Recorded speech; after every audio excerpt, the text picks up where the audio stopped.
I'd like to call to order this meeting of the Planning Board for March 20th, 2025. Please join us for the Pledge of Allegiance. I pledge allegiance to the flag of the United States of America and to the republic for which it stands, one nation, under God, indivisible, with liberty and justice for all. Okay. The Town of Burlington will be holding the June 5th, 2025 meeting as a hybrid meeting. The governor issued an executive order on March 12th, 2020, authorizing remote meetings under General Law, Chapter 30A, Section 20, and extended by Chapter 2 of the Acts of 2025, including permitting remote meetings and participation until June 30th, 2027. As always, members of the public are welcome to attend this in-person meeting. Please note that while an option for remote attendance and participation is being provided as a courtesy to the public, the meeting will not be suspended or terminated if technological problems interrupt the virtual broadcast, unless otherwise required by law. Members of the public with particular interest in any specific item on this agenda should make plans for an in-person versus virtual attendance accordingly. Those seeking to attend remotely may do so the following: townofburlington.webex.com. The meeting number and access code is 2346-835-0362. Members of the public looking to participate who are online, please use the raise hand function and staff will send you a request to unmute at the appropriate time. This meeting is also being broadcast on the BCAT government channel, which can be found on Comcast 99, RCN 15, and Verizon 41, and streamed on Facebook Live via the BCAT Facebook page. Thank you. Before we open the floor for public participation, I have a brief statement I'd like to read. Town officials are aware of the reports that a Milford High School student was detained and held at the Burlington ICE facility this week. Burlington elected officials and staff have been in contact with Burlington's State Representative Ken Gordon.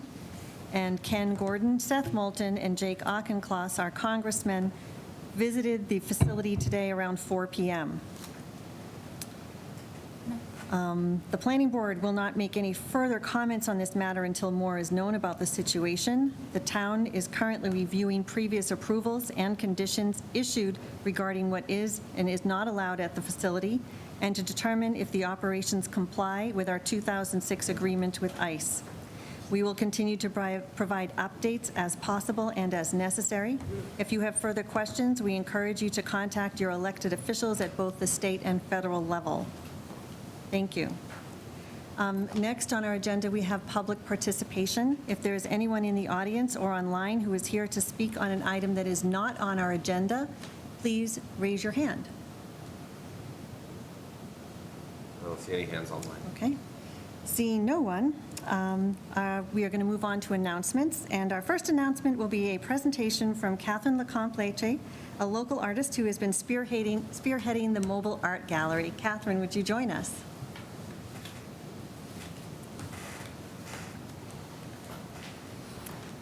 Good evening. Hi. Hello. Hi. Should I start now? Hold the microphone really close because it doesn't work unless you're right next to it. Okay, thank you. So yes, as Barbara said, my name is Catherine Lecomte. I've been a Burlington resident for about 3 years, and I'm working on the Burlington Micro Gallery with Melissa Tentakoulis. So I have a Bachelor of Fine Arts I acquired in 2013 from Georgia, and I just received my Master of Fine Arts in 2023 from MassArt in Boston. And both of my degrees have a concentration in photography. Thank you. And then these are just some examples of my photography for your viewing pleasure. We can just flip through these. Thank you, Caleb.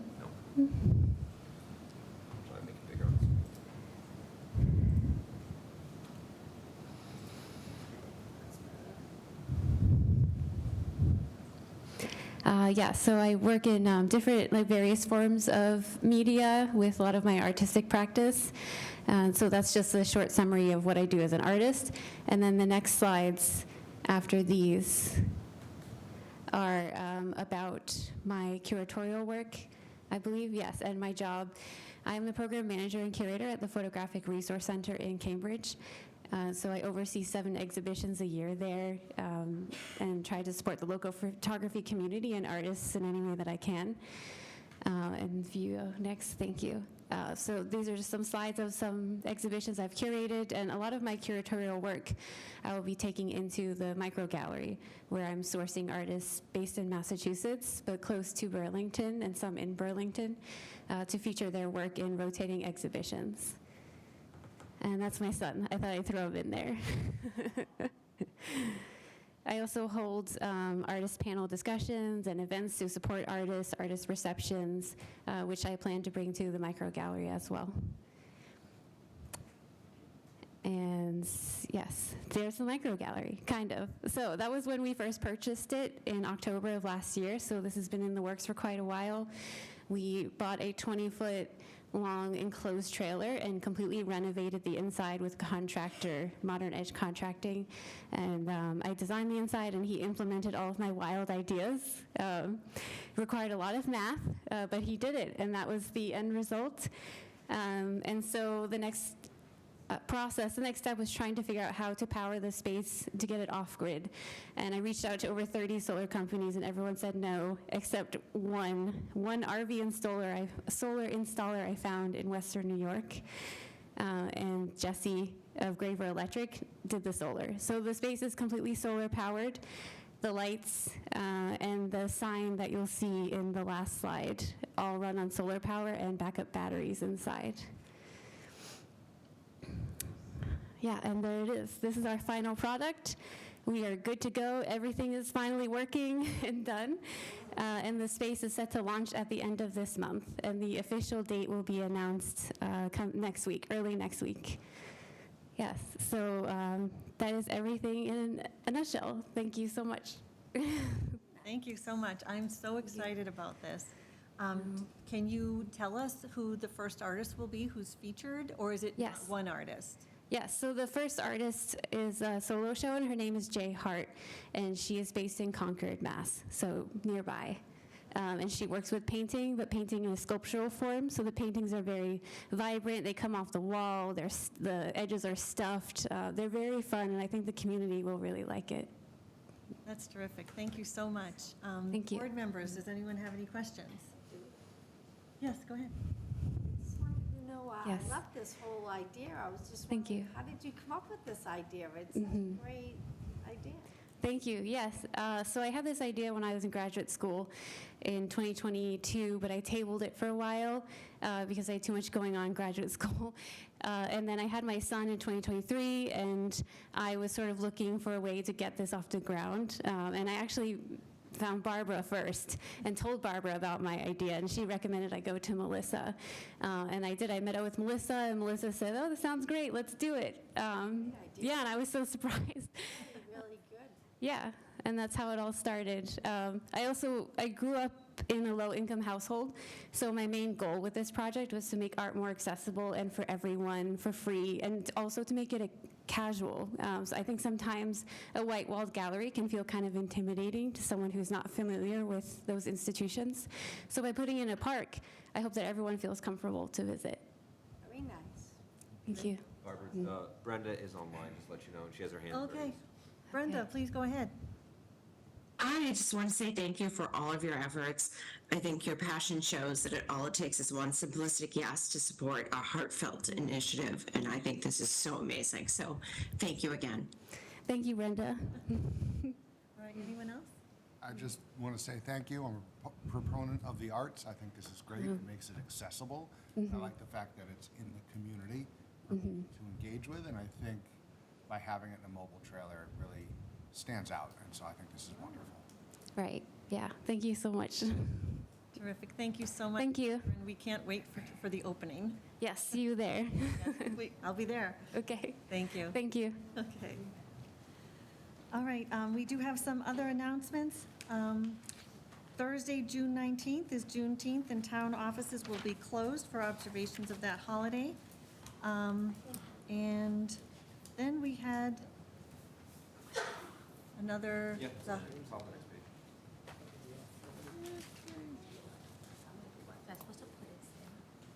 That's okay, I don't need the statement, but don't we have something to show? Yeah,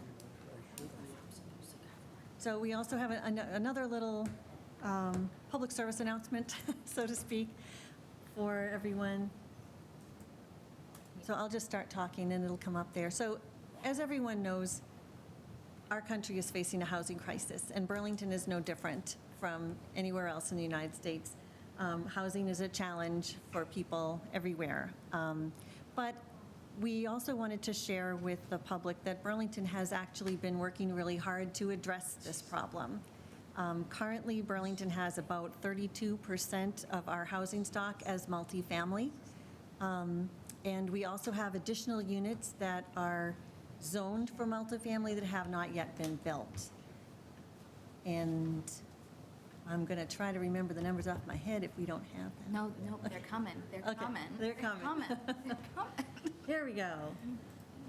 They're coming.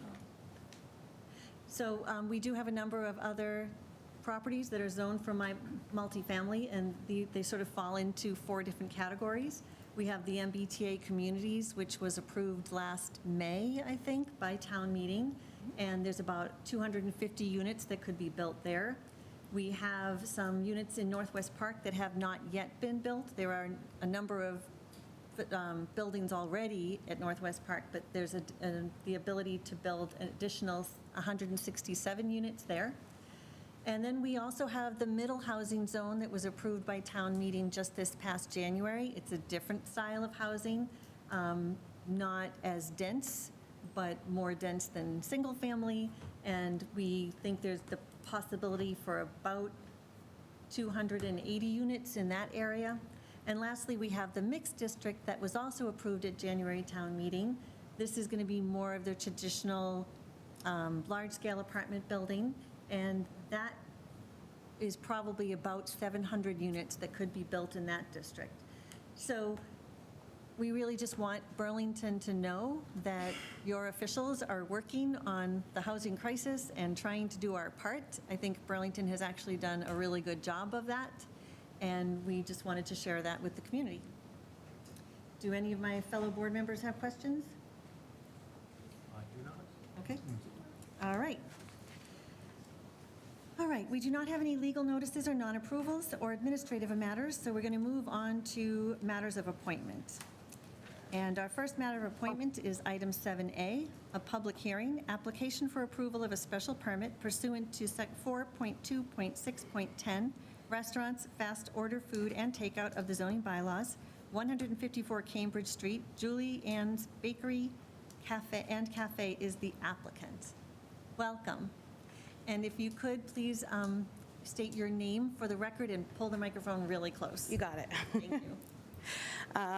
So good evening. My name's Julie Lewis. I am a Burlington resident, and I'm applying for a special permit to open a bakery cafe in the Shops at Simons Park Plaza at 154 Cambridge Street. I know you all have seen my cover letter, but I'd like to read it for anyone watching or anyone who might be watching later. So JulieAnne's Bakery and Cafe will have a warm and inviting atmosphere and feature a high-quality, made-from-scratch bakery menu along with delicious coffee and beverage options.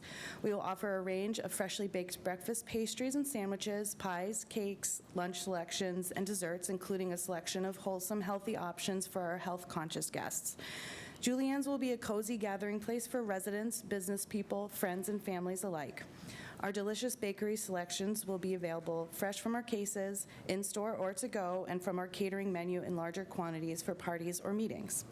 Additionally, we plan to serve traditional English-style afternoon tea on Sundays, where we will transform the dining room of our 2,180-square-foot, 46-seat cafe into an elegant tea room, serving tea, sandwiches, scones, and mini pastries to our guests.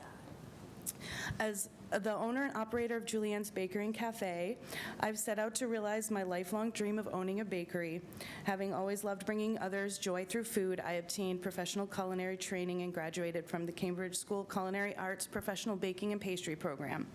I've worked in food service management throughout my career, including several years serving as the bakery manager at Wegmans in Burlington.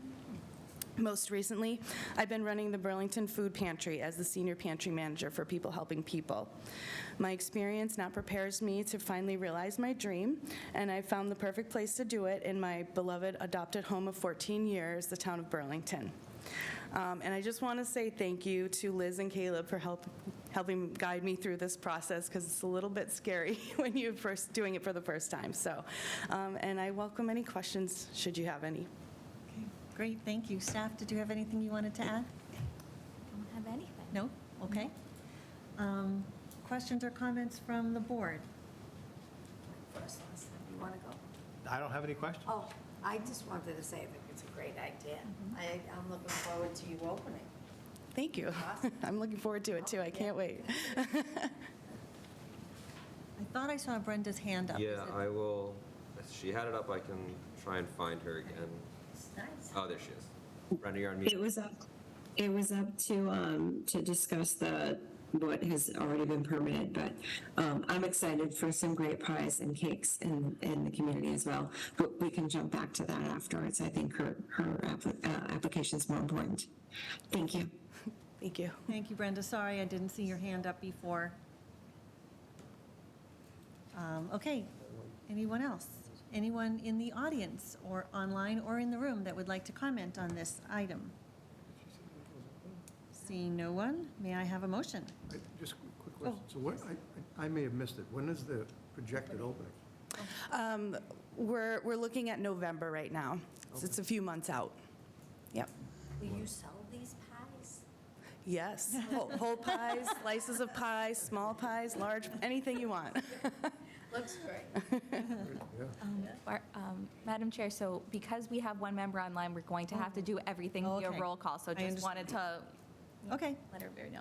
So you can Alright. still make the motions, but I need someone to make a Yes, motion. I'd like to make a motion to close the public hearing on this matter. Second? LaRue, Yes, Rappaport, Yes. Ryan, Yes. Harrington, Yes. Impemba, Yes. Natola, Yes. 6-0. okay. I need another motion. Who wants to read that one?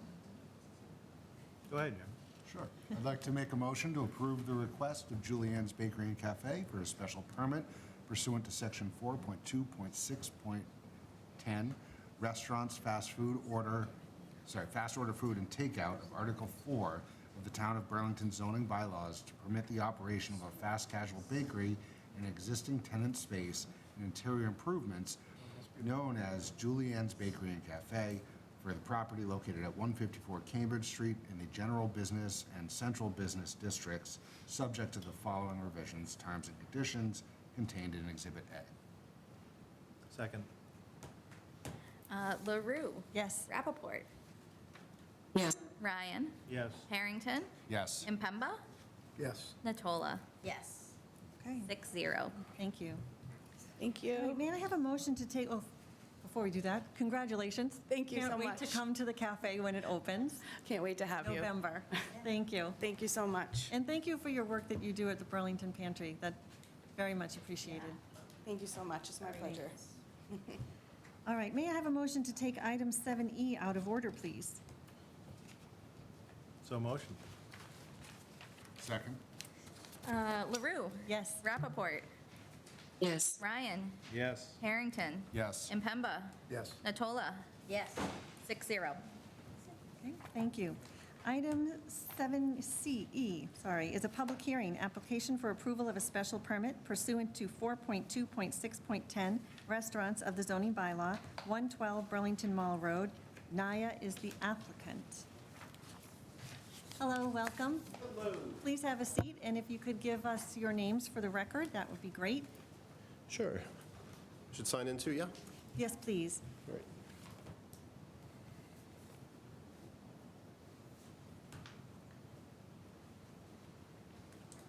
Are you guys able to see the screen, or do I need to zoom in a little more? Too big? A little more? It's okay, that's why I asked. Can't hurt to zoom more. How's that? That's why we have the I'll go a little more. It looks great from home. Great. Thank you, Brenda. If you're in Acrobat, try Control L and see if that will give you a full screen. Let's see if that works, or if that messes the whole system There you go. There we go. Little larger, for my eyes, anyway. Hi, I appreciate everyone's time tonight. My name is Derek Rubinoff from Derek Rubinoff Architect in West Roxbury. Beside me is my colleague from our firm, Victoria DeVoe. And, sorry? No. Oh, sorry, I thought I heard something. And with us online is Paul Baham, who's the Director of Construction for NIA. And should I give a brief overview? Yeah, we're all great. kind of go through the slides as. Sure. Naya is a quick service or fast food restaurant, but the food, instead of being fried, is a healthy Mediterranean kind of Lebanese-based cuisine.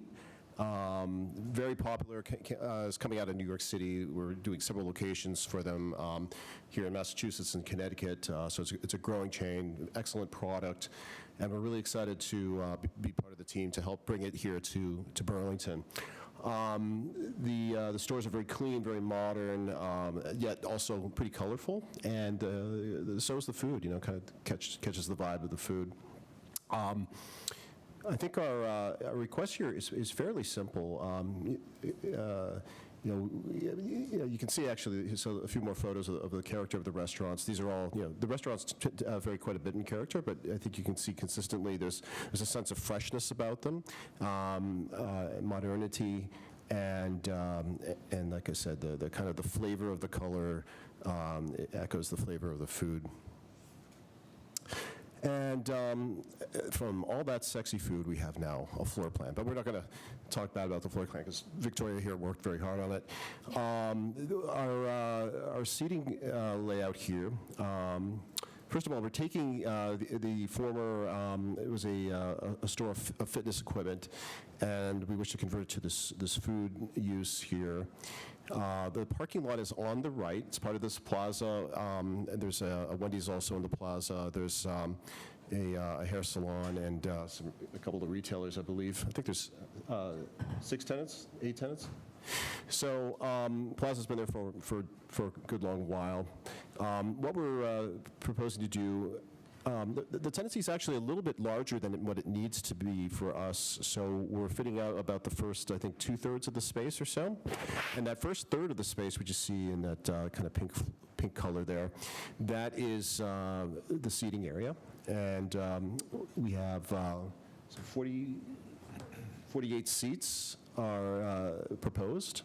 And then the green area, a little bit to the left, is the kitchen and the washrooms. And then there's this sort of storage area in the back because, like I said, it's really a bigger tenancy than it needs to be, but we're excited to try to get into the Burlington marketplace, so this was available, so we took it. I believe we need the special permit around the parking issue. And the number of spaces that we are required to have, thank you for zooming in because I'm just able to make that out a little bit, but I think we need parking relief for 7 spaces, if I remember correctly here. And that's actually no different than the previous retail tenant. Can everybody hear me okay? Yep, okay, great. So really no better, no worse than the previous tenant who had been there for in the past and was a retail tenant. Other retail tenants, I'm sure, have been in the space before that. The parking lot overall for all the tenants is just the 7 spaces shy of what would be required by zoning. And interestingly, I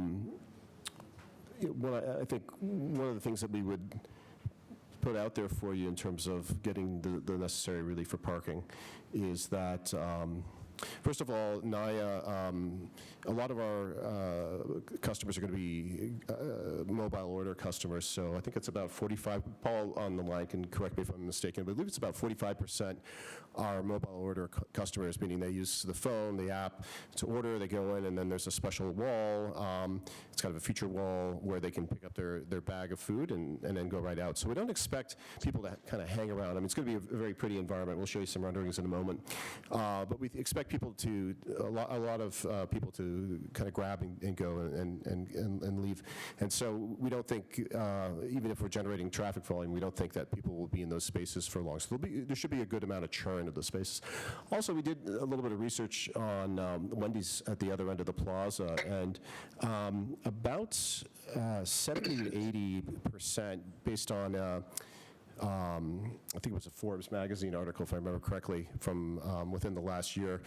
The number that the article came up with was about 70 to 80% of Wendy's customers are takeout, or drive-through, drive-through. And so there is a drive-through there, and so while I haven't sat out there and counted cars, I think there's probably pretty good evidence that Wendy's may not necessarily need all the parking that's prescribed for this plaza as well. So we don't anticipate a parking crisis with us coming into this plaza.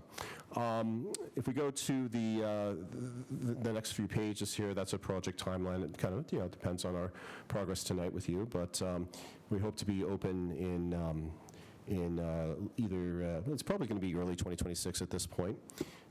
If we go to the next few pages, we have some shots of what is there right now. That's the former tenant in there. You can see there's an accessible ramp from the parking lot to the walkway there, and that will remain.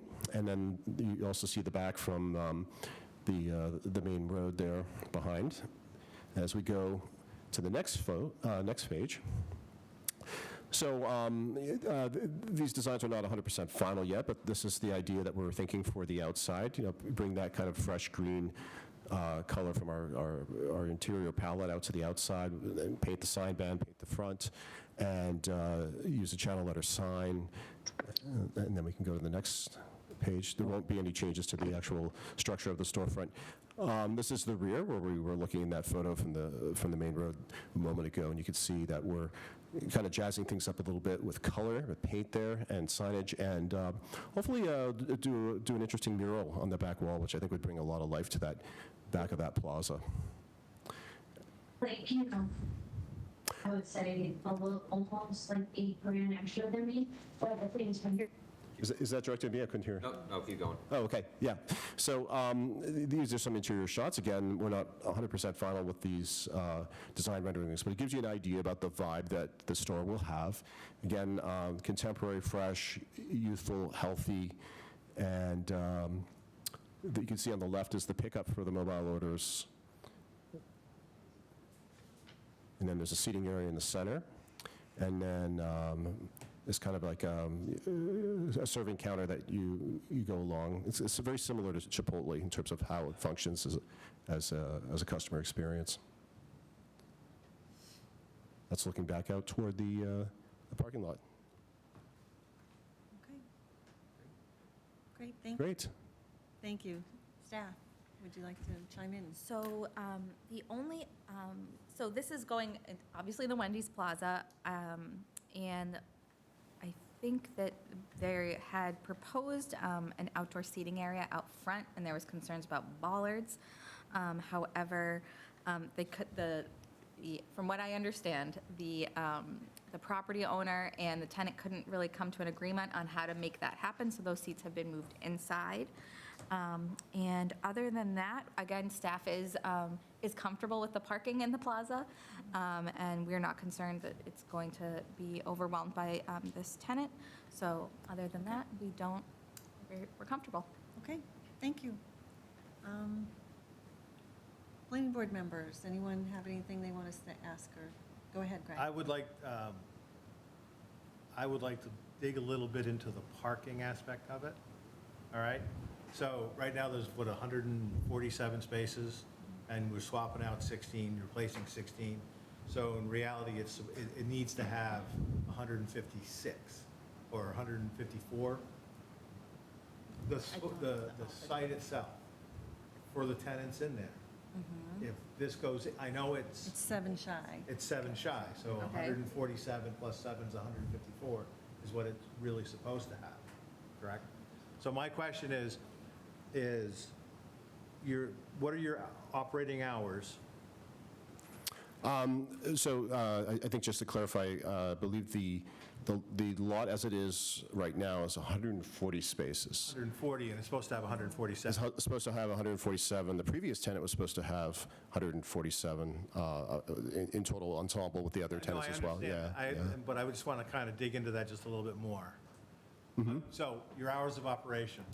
I believe, Paul, correct me if you're online, I believe it's 11 a.m. to 10 p.m. Is that correct, Paul? Paul, there's. Yes, that's correct. Okay. And how many meals a day do you think you'll be doing?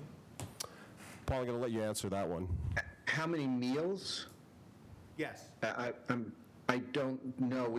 I don't usually, I don't have that count of the total number of meals per day. You mean like how many customers will be buying their meals? Or Well, my next question was, if you do 100 meals a day, is it 2 meals per ticket? So then we get 50 tickets, which is 50 cars. Then it goes, how many cars an hour? I was just curious to dig down into that to see exactly what those numbers Okay. are. Yeah, okay, I know what you're talking about. I don't have the data broken down by meals. I would have to have operations pull it a different way. The restaurants are done by, I can tell you the average ticket is $14 to $15. And, certain stores, I can tell you what the average sales per day is, but I can't tell you if that's, one person came in and bought 4 meals to bring back home, or if it's 4 different people with the number per ticket, which I think is going to get you what you want. If I have one person coming in and buying 4, that's 1 spot for 4 meals. That's what you're looking at, right? Or you're looking for? Am I correct? Yeah, that would kind of be the number. It will give me an idea of how much traffic it actually does generate. Frankly, I'm not really all that concerned about the traffic itself, because I think Duluth Trading has too much excess space in their traffic. I don't see them needing the 65 spaces.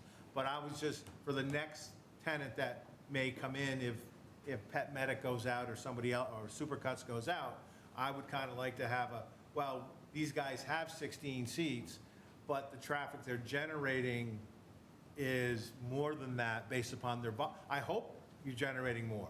That means your business is successful. Yeah. I just would So do I. get to that number. I won't hold anything up because we don't have that number, but I would like to, as a courtesy, if somebody could give it back to me when this is all said and done. Yeah, I could dig through that. That just would require me to go back to accounting and ask them to pull the numbers in a different way that I don't usually have. Okay. Okay. We can try to take a look at that for you. Yeah. Yeah, I appreciate that. That's all. yeah, sure. Okay, thank you. I see Brenda has her hand raised. Brenda, would you like to make a comment or ask a question? Just a quick question to professional staff. Who was the previous tenant? Sure, so the previous tenant was, I believe, Orange Theory Fitness, and I believe that they sold fitness equipment. Is that not true? No, Orange Theory is a gym. No, it was, we just said the name. Connect Fit. Connect Fit, Yeah. that's what it is, sorry. They sold fitness equipment in that space. It wasn't an actual, we were Right, it trying to wasn't figure a out if gym, it was a yeah. gym or if it was just selling the equipment. But we found out it was just the selling of equipment. All right, so it's not Orange Theory. Orange Theory is still intact. That's correct. Correct. Okay, so the previous tenant was of fitness distribution. Yes. Understood. All right, I'm just trying to understand because the applicant keeps referencing the previous tenant, and I'm just trying to understand like what the difference is between them and the previous. So I think that the answer to that is that the previous tenant used up the entire tenant space, and because they used up the entire tenant space, they needed the same amount of parking as this new tenant will be needing. And this tenant is actually only using about 2/3 of the tenant space Yes. because it's a large space. So that is why. So they're two separate uses, and they have two different parking ratios, but they happen to equal out to the same number of required parking spaces. So call me crazy, but, I mean, we have that many people looking for a treadmill and they went out of business? I do not speak to that. I cannot speak to that. All right, I mean, look, I'm just asking the question. Yeah. I mean, I'm not trying to be negative, and I support the cause, and I think NIA would be a great contribution to the community, but was a little confused on what was there before and what is being proposed, but thank you. Anyone else on the board have questions? No one? Okay, I have some. I think it sounds great. I'm looking forward to it. Just have a few questions. Do you have any other stores in Massachusetts? So, 95 Summer Street in downtown Boston is open. Arsenal Yards recently opened. 500 Boylston in downtown Boston will be opening soon. Is it in the? That's not- It opened today, grand opening today. Paul's got the latest news for us here. And, There you go. And then, and then we're looking at potentially a location around Fenway area right now, and then another one in Metro West. So that's around this market. We're also doing 2 in Connecticut at the moment. Okay, great. Yeah, sure. So I'm assuming that there'll be no designated spaces, and if that should change at any point in the future, for example, if you wanted to have spaces designated for Uber Eats pickup or something like that, you would need to come back. You can't put signage up yourself to do that. And then one last thing, assuming that you're wildly successful, you may want to increase, because you have the space, you might want to increase your number of seats. How would that be, how would that work, and would that trigger another site, a special permit, or what? So the special permit is tied to the number of seats in the restaurant is usually and those number of seats is tied to the parking ratio. So it's 1 parking space for every 3 seats. So if they were to expand their seating area, they would need to come up with a new parking plan that would need to That's what meet I was our getting at. bylaw. Yes. Okay, Yes. all right. So the only other thing, staff, do we have anything in here about temporary signage? We can add that as a condition of the special permit. No temporary signage. Sorry, what was that? No temporary signage, like those crazy flippy guys that are annoying, stuff like that, or the feather signs or anything like that. You're not allowed to have that. To draw business. I know he's looking. I see. Are you allowed to do like just a kind of a window graphic or something coming soon? It's in your window, yes. We're talking about things outside of your establishment. Understood. The only thing we typically do, and I'll just bring it up because I know we just did it at Boylston, is on grand opening day, we usually have somebody, the marketing team gets one of those balloon arches to put in front of the doorway, and we have a couple of people outside with a wheel to win a free lunch as you walk in grand opening day. So we do kind of hang some very temporary for that day only stuff, if that would require a special permit or something else, or I just want to let marketing know now what they can expect. No, that's fine. What we're trying Okay. to avoid are these temporary things like feather signs that are out there for Right. months on end, and they get tattered and worn, and they look terrible. That's what we're trying to avoid. So, The place is going out of business for 6 years, Yes. right? Yeah, okay. right. Okay. Brenda, did you raise your hand again, or did you? We did. I just wanted to make sure that Paul understood that, those it's like you've got 1 day to do that. Sorry, Brenda, we're having a little difficulty hearing you. Could you repeat that? I'm sorry. That's better. Okay. The wacky, wavy, inflatable armbands, like that is a 1-day thing. Yes. So, if we need to put that in the decision to make sure that that is enforced, that is, Okay. again, we have a situation with that occurring on numerous occasions across the community. So, just want to reinforce. We're a little more subdued than those wacky wavy guys. Yeah. I appreciate that. I like that. That's exactly what I want to hear. Thank you. Thank you. This is a public hearing. Is there anyone in the audience, either online or in the room, that would like to speak on this matter? Seeing no one, I am ready for a motion. I would like to make a motion to close the public hearing on this matter. I'll second. LaRue, Yes. Rappaport, Yes. Ryan, Yes. Harrington, Yes. Impemba, Yes. Natola, Yes. Sutherland. Yes. 7-0. I would like to make a motion to approve the request of NIA for a special permit pursuant to section 4.2.6.10, restaurants, fast order food and takeout of Article 4 of the Town of Burlington zoning bylaws to permit the operation of a fast casual dining restaurant in existing tenant space and interior improvements known as NIA for property located at 112 Burlington Mall Road in the mixed-use Innovation District and Aquifer Overlay District, subject to the following revisions, terms, and conditions contained in Exhibit B and as amended. Second. LaRue, Yes. Rappaport, Yes. Ryan, Yes. Harrington, Yes. Impemba, Yes. Natola, Yes. Sutherland. Yes. 7-0. Okay, congratulations. Awesome, thank you so much for that. Thank you. Really appreciate it. Welcome to Burlington. Look forward Thank to you seeing very all there. much. Yeah, thanks. Thank you. Okay, we are now going to return to the regular order on our agenda. May I have a motion, please? Motion to take items 7B and 7C together for discussion purposes. Second. LaRue, Yes. Rappaport, Yeah. Ryan, Yes. Harrington, Yes. Impemba, Yes. Natola, Yes. Sutherland. Yes. 7-0.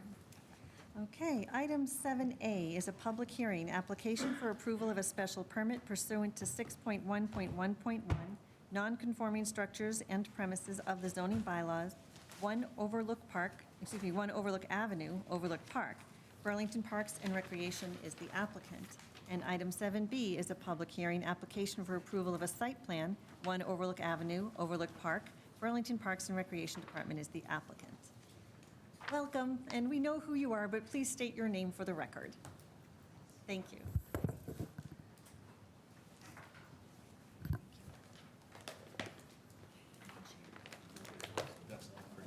All right, good evening. Yes, Regan Andriola, Senior Project Manager and Landscape Architect with Weston Sampson. Brendan Egan, Director of Parks and Recreation. All right, well, I know you were here before us, so you don't need to go through the whole thing again, but if you want to just focus on anything that may have changed, we did receive your letter. Okay. And I believe everyone read it, and if they have questions, we'll get to that. But is there anything you wanted to inform us of that has changed since you were last before us? No, I don't think anything, anything really new. We did receive a letter from the engineering department with some comments that are pretty standard. We did, send back another response letter, basically acknowledging all of that. The applicant is completely okay with all of those comments. Those will all be incorporated in the construction documents as we move forward. So, I don't. Do you want me to just kind of run through the response letter? Do we want to kind of talk through that? Or? Do any of the board members feel that they need to have the letter reviewed? I don't. I would like to just discuss one part of the letter. Oh, please go ahead. I'd like to just chat more about the restrooms.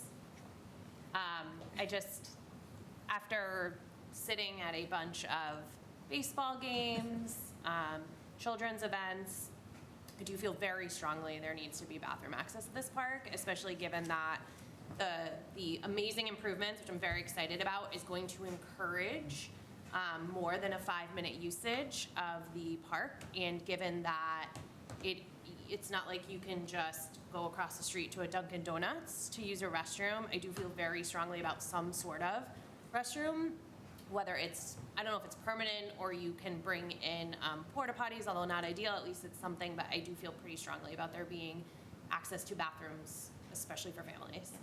Yeah. Thank you. We are planning seasonally porta potties. We do actually leave one at Simon's Park through the winter now when the bathroom building closes. So that is our plan in a long-term goal, however you want to say it, is to work, the players are looking to do some bathroom remodel inside and gaining access that would allow us to access from the outside, but not all the way into the building. But when there is a show, they can use the same areas. So that is our short-term goal. Great. Is there in a perfect world and no hiccups, what that timing would look like for the Burlington players? Did they indicate? It's been a topic of discussion for the off and on with the Recreation Commission for the last year or so. So it's on the front of their stove, on the, front burner. So figuring out actually how they will look inside, and then funding for them as well. Okay, thank you.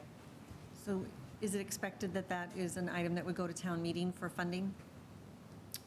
Potentially. Okay. So that would probably be earliest May of next year. Yeah, okay. Okay.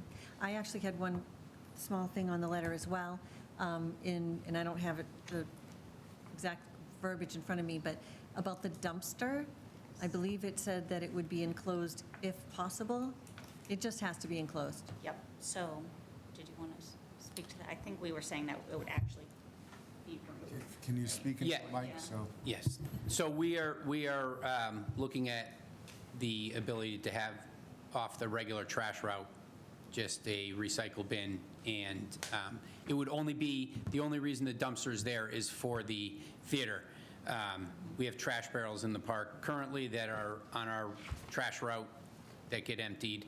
Obviously, there'd be a few more with the new layout of the park that would be on our trash route. But that dumpster is trash generated from the theater. Okay. So you'll just have regular trash barrels with regular trash barrel pickup. The theater has a dumpster that is not enclosed. So when the theater comes looking for bathrooms, they're going to have to enclose their dumpster. Yeah, it is a regulation of the zoning Yeah. bylaw that Is dumpsters there are any way we enclosed. can get to that before they come to us for something? The Burlington players, to my knowledge, have never come to the planning board. Yeah.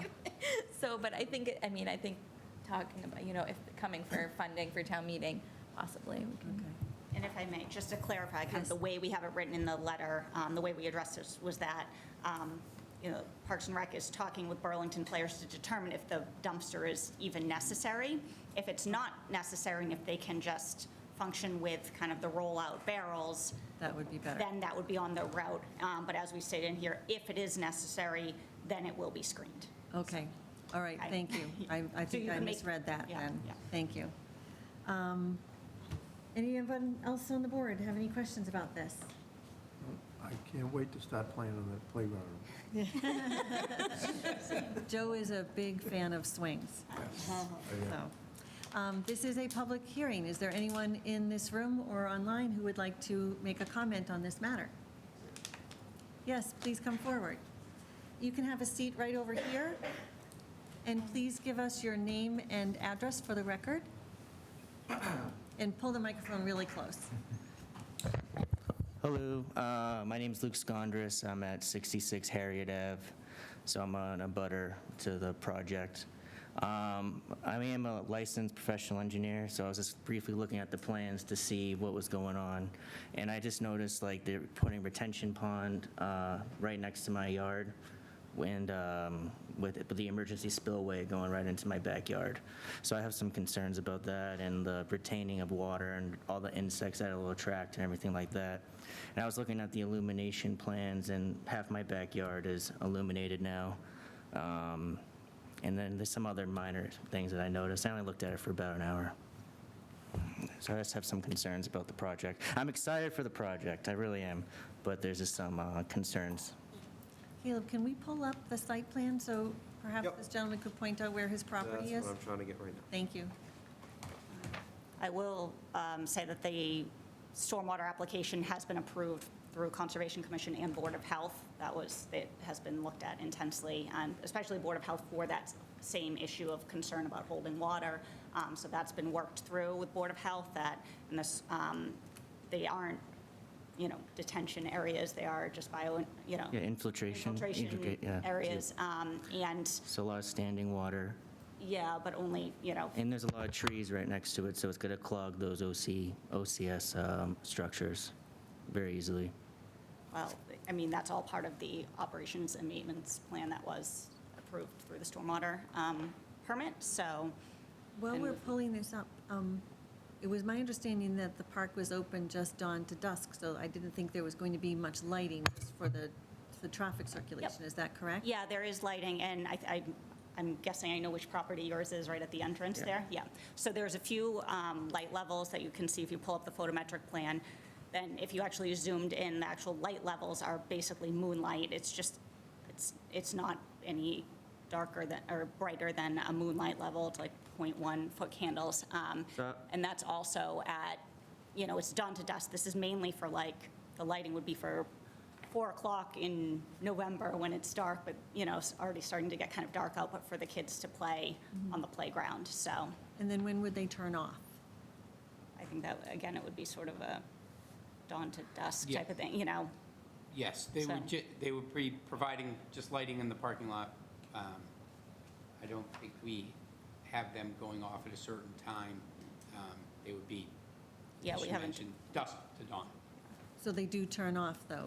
They're not on all night? No, they're not on, yeah, and all of these lights nowadays, I mean, can be on timers, they can be on dimmers, all of that can be controlled, and we just haven't set that yet, but I mean, that would be, their intention is not to have the park open, you know, after Right. hours, so. Does And that address- the plan I was looking at was the permitting plan, the lighting went much farther than that, so. No, that's why we updated, because Yeah. the problem is that if you actually looked close, that had 0 plus 0 foot candles. Okay, It actually yeah. had no light levels, and that's why I wanted to update it, because it was deceiving. Yeah. Because it makes it look like there's light spilling everywhere, but it's really just kind of a function of the way that the lighting representatives put it together. So I'm like, it looks scary, it looks like there's light spilling out everywhere, but once you actually remove the 0 foot candle measurements, which means no light, it's much more confined, so. So if I may, are you more comfortable with the lighting plan now Yeah. that you know it will be turned off? I'm more worried about the water runoff into my yard. All right, so that's what we're gonna try to So- look at. Yeah. Do you know which sheet that is off the top of your head? What is 501, thank you.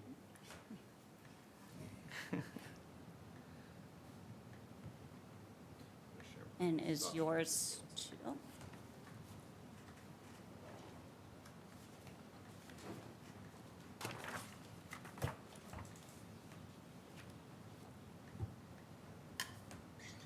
back to the entrance. So if you're pulling into the park, you're the house on the left. As You're you're pulling- entering the yeah. park on left. Okay. Yeah, so we do have a small infiltration area there.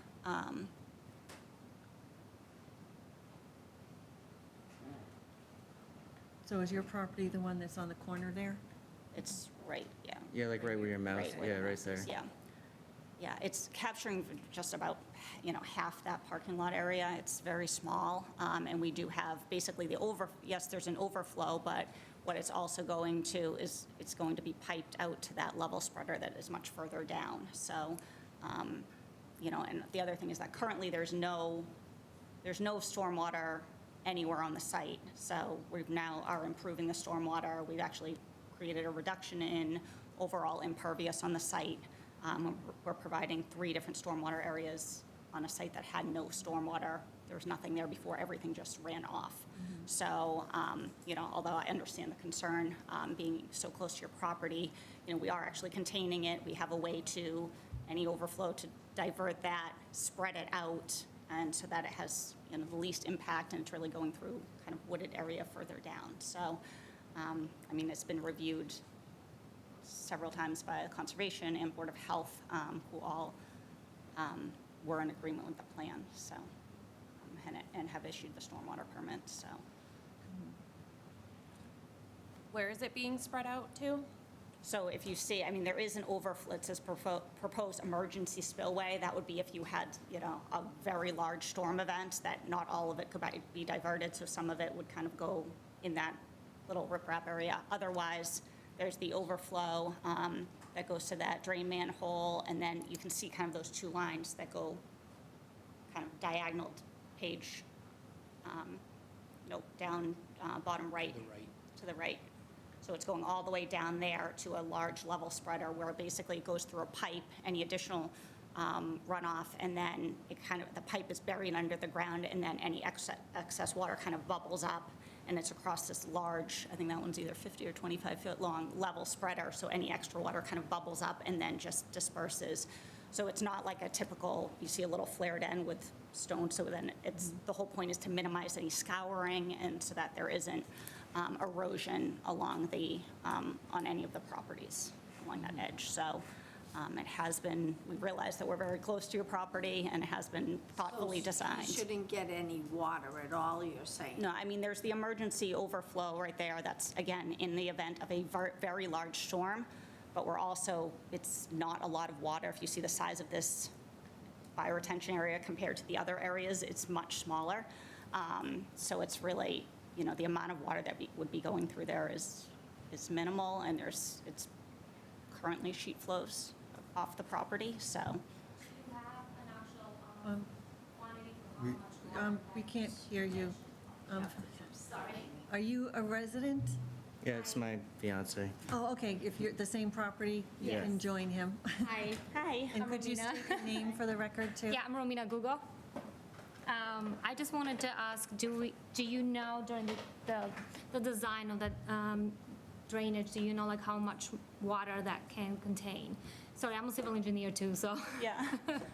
Yeah, I'm not a civil engineer. Okay. And we didn't bring our civil engineer to this team because we said, oh, we already got our stormwater permit approved. Okay. We didn't think we'd need him here. So, but we do have a full stormwater report. I mean, all of that is associated with the, you know, with the stormwater permit. So Okay. we can give you all of that Yeah, I'm to sure, review. I'm sure on paper everything works and it's Yeah, it's good. just- It's just there's a bunch of trees there and it's gonna, who's gonna like, is this gonna be well maintained throughout the year or during the fall and stuff? Yeah. Like it's gonna fill that basin like crazy. Yeah. Yeah, that was my next question, like who is supposed to take care of that, like clean it and like, how does that work? That is our Parks and Recreation Maintenance team will do that. We have the maintenance plan that we will be following. The Board of Health also asked for a one-year review. Obviously, we're your neighbors, you're our neighbors. We're not going anywhere. So if there are any problems at any time, I would hope that you would reach out right away so we can have those conversations and try to, if there were any issues, mitigate them as soon as possible. Yeah. Can I ask a question? Do you have any- How often is the plan for that to be cleaned out? I think it requires once in the spring and once in the fall to be cleaned out. Obviously, if there are debris in it, we will clean it out sooner than that. So is there a plan to check it regularly? It would be up to our staff every day as they go through and empty trash in the park, or they're doing their regular maintenance of cutting the lawns. We don't have a plan written out at this time. We can definitely come up with one. So is it like, Sorry, I think that would be great, just because I don't think it would be fair to put that on the residents to maintain awareness of when it needs to be cleaned out. So, given that, because I'm not a civil engineer, am I to understand that in the instance that, you know, like this spring where it rained 5 out of 7 days a week, that water would be standing in that? No. No. It's not. Okay. Okay. And so I understand. It's meant to drain out within, technically 72 hours, but I think the way we have this designed, it's actually more like 36 hours. It's supposed Yeah, to be. I can tell you the Board of Health does not allow any standing water or retention basins in the RO zone, which this is. So I know that was almost certainly taken care of it. Okay. And we do have an operations and maintenance plan that's associated with this. I do have one. Go ahead.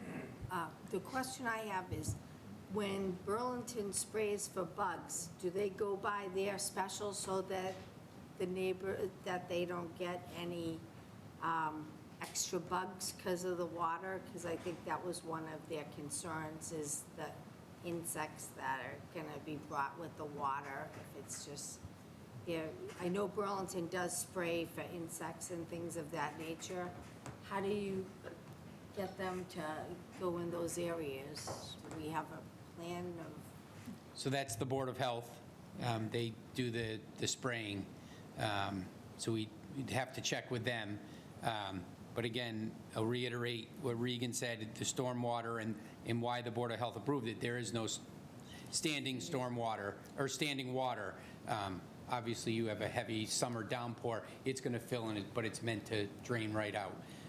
So it even has a low, the one across the road has a low flow or Wick type. drain, so Drain it it's out, below the normal, so if there were any water that stayed there from a sudden rain but didn't reach the point to go out, it would still drain out.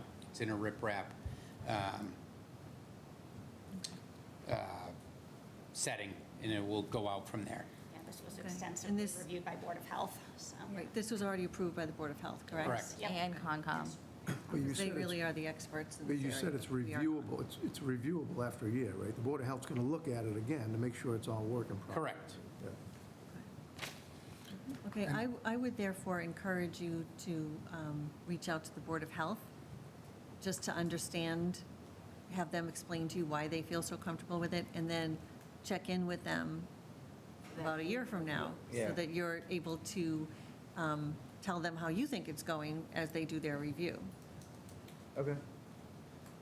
I would also just add, if there are times, it's always good to take pictures or videos to help with kind of when you're explaining to different town officials that, pictures and evidence is helpful, just as a helpful note. Hopefully you don't have to take them, but we'll hope that it goes well. Another thing that I was kind of concerned was like the parking, and how like my property is like right there, so people are gonna be like parking like on my side yard, like on the street there. So I don't know if you've done any like, know how much more traffic this is gonna generate or not. Yeah, we did discuss this at the last meeting, and generally, we don't see this being an intensity of traffic generation or an increase in traffic generation, given, again, it's a passive use.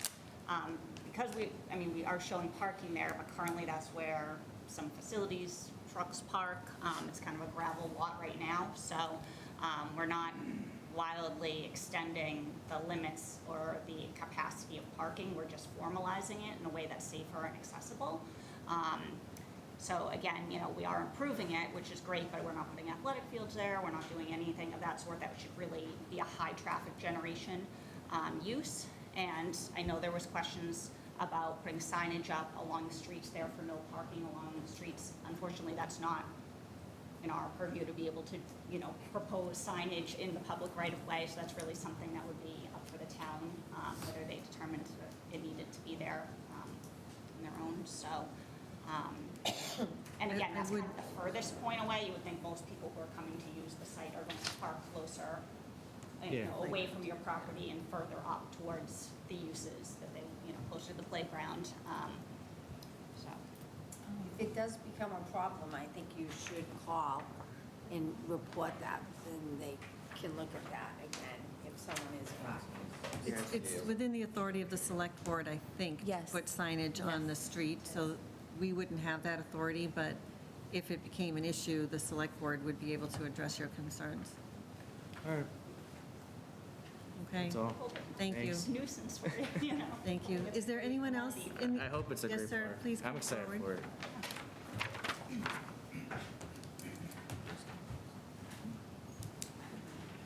Thank you. Please have a seat and state your name and address for the record. Sure.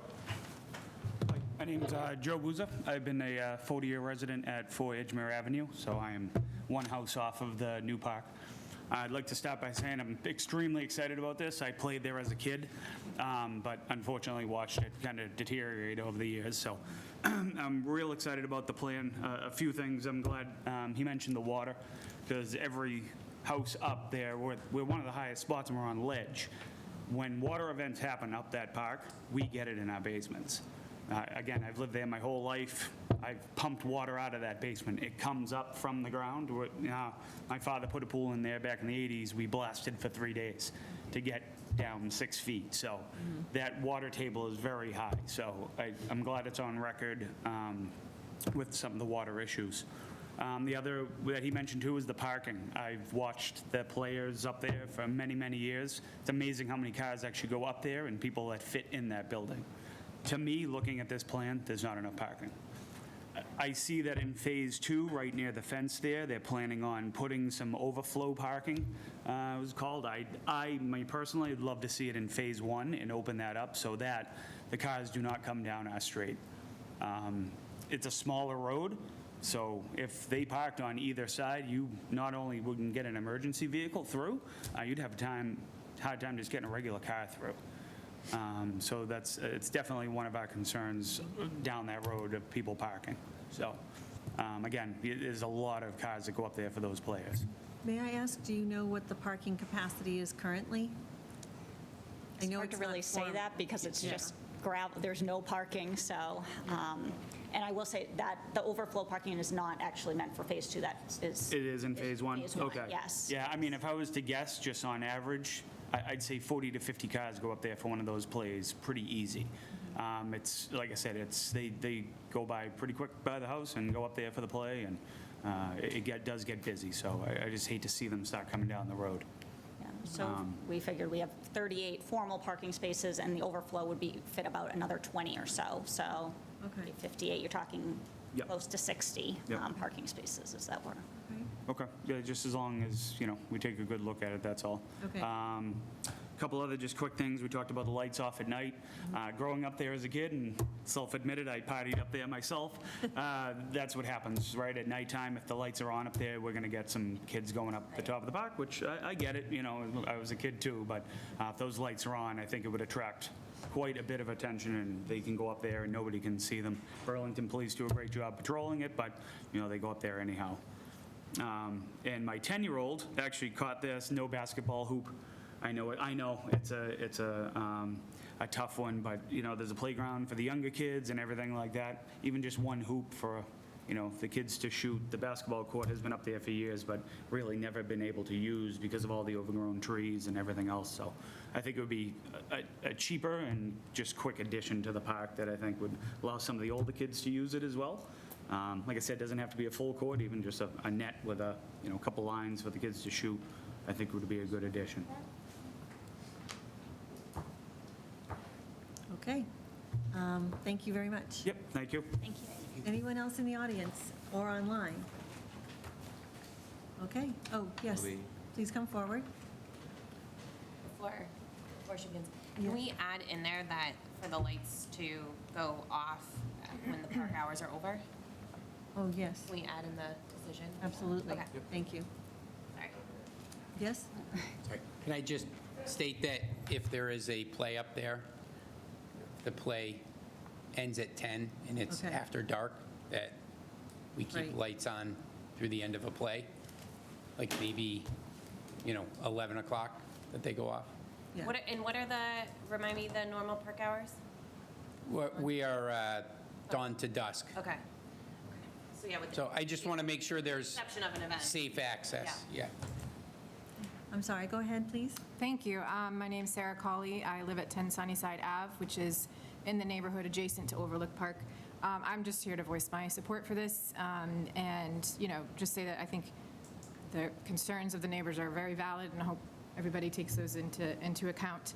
I originally also had concerns about the parking and whether it was enough, but hearing that during a play, there's 50 or 60 cars up there and they don't park on the street, is that correct? Not right now. Not typically. Okay, so I don't feel like the concept of this passive play park would generate the level of parking that, would warrant, more parking than is already in the plan. So I feel like that it's good as is. So I just wanted to, thank the rec department for seeking out the grant to help cover this, and for recognizing this area as a spot that needs some attention, very much needed attention. It's been, I walk the trails of Littlebrook Conservation with my family quite often, and we go up to the top of the hill at Overlook. We see people in the trails a lot with their dogs and their kids. We don't see a lot of people at Overlook because it's very run down. If you've been up there, it's not pretty. So it would be lovely for that neighborhood, the Windmere and the Mountain Road community, to have a place we can all walk and gather. So I'm just very excited to see this and here to voice my support. Thank you all. Okay, thank you. All right, I think that's everyone. So, may I have a motion? Motion to close the public meeting on this matter? Second. LaRue? Yes. Rappaport? Ryan? Yes. Harrington? Yes. Impemba? Yes. Natola? Yes. Sutherland? Yes. Okay. She may have lost. Okay. I'm muted. I'm here. Oh, okay. Oh, no, I'm sorry. Can we also put on the record that Miss Colley is also a member of the select board? That needs to be on the record as well as a resident. Thank you. Sure. Thank you. All right. Oh, motion to approve the request of Town of Burlington Parks and Recreation Department for a special permit pursuant to Section 6.1.1.1, alteration of a non-conforming use of the Town of Burlington zoning bylaws to permit for an increase of use, noise, traffic, and environmental effects of the redevelopment and additional site improvements of Overlook Park for property located at 1 Overlook Avenue in the one-family dwelling RO zoning district, subject to the following revisions, terms, and conditions contained in Exhibit C and as amended. I think we can do these together, right? Or no? Okay, not together. Thank you. Second. LaRue? Yes. Rappaport? Yes. Ryan? Yes. Harrington? Yes. Impemba? Yes. Natola? Yes. Sutherland? Yes. 7-0. Motion to approve the site plan application of Town of Burlington Parks and Recreation Department for property located at 1 Overlook Drive to permit the redevelopment and additional site improvements of Overlook Park as reflected on the site plan entitled Town of Burlington Overlook Park Phase 1, prepared by Weston and Sampson Engineering, Inc., dated April 11, 2025, and revised to May 20, 2025, consisting of 27 sheets, subject to the following revisions, terms, and conditions as amended. Second. LaRue? Yes. Rappaport? Yes. Ryan? Yes. Harrington? Yes. Impemba? Yes. Natola? Yes. Sutherland? Yes. 7-0. I want to also offer my thanks for doing this project. Do you have any idea when construction will start and when it will begin? Well, we're I mean, when waiting it will for, begin waiting and for will end. approvals tonight.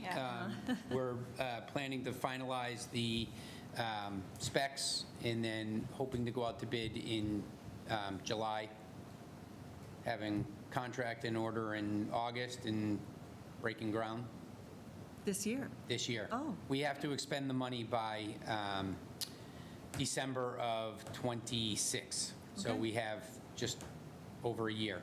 So it might come online next summer, Potentially, but probably next fall? the fall. Okay. Hopefully All right. the fall. All right, thank you. Thank you. Thank you. Guys.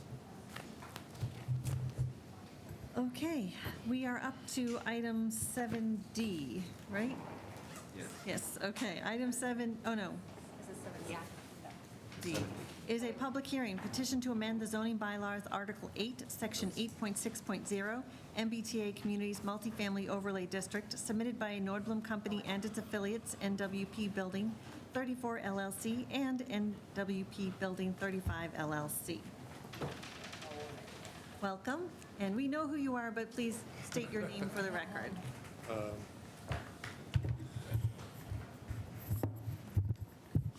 Good evening. For the record, Robert Buckley, Raymond Bronstein. To my left, I have Todd Fremont Smith from the Nordblum Company.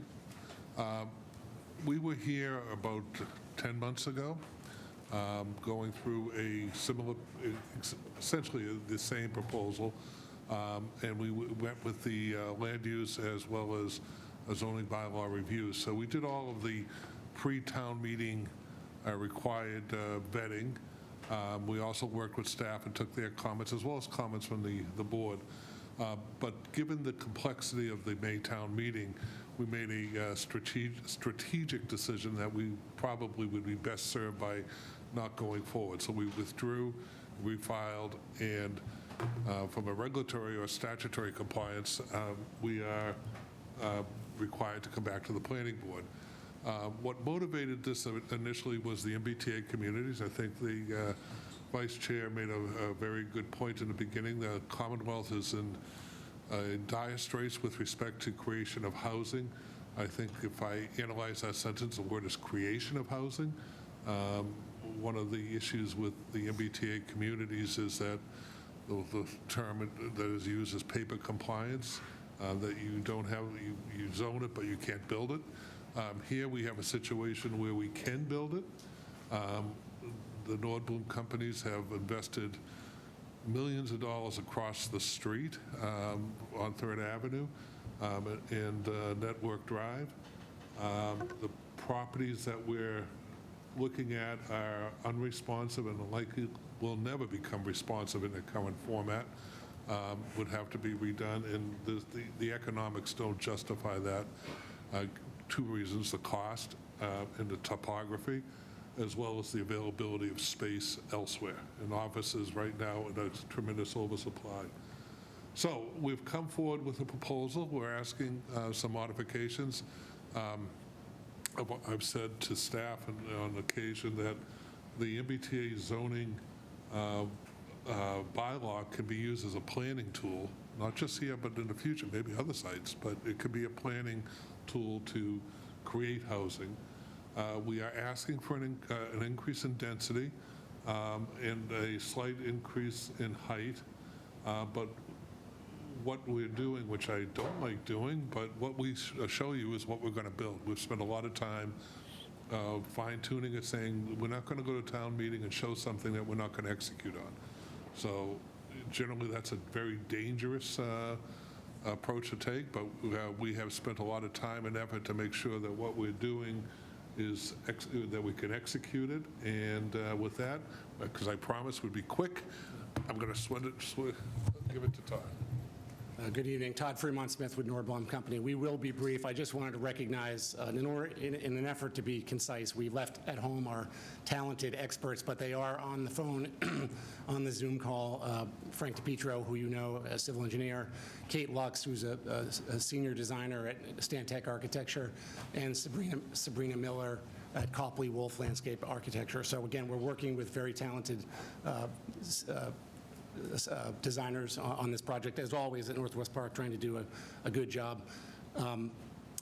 We've been doing this for a while. I won't read this slide, but we've been to a few meetings. We were targeting the town meeting in May. We heard from staff that was not advisable given the scale of the project and the amount of discussions that needed to happen, so we backed off. We do hope to go to September town meeting, and we understand that it's, as Bob said, we've invested a lot of money in designing the building so we can literally say, this is exactly the building that we're proposing. It will look exactly the way we're showing you. Sometimes we come to the board with watercolor renderings because we don't really know. In this case, we've advanced the drawings to a point where the drawings are real, accurate. Northwest Park, as the board knows, is very short.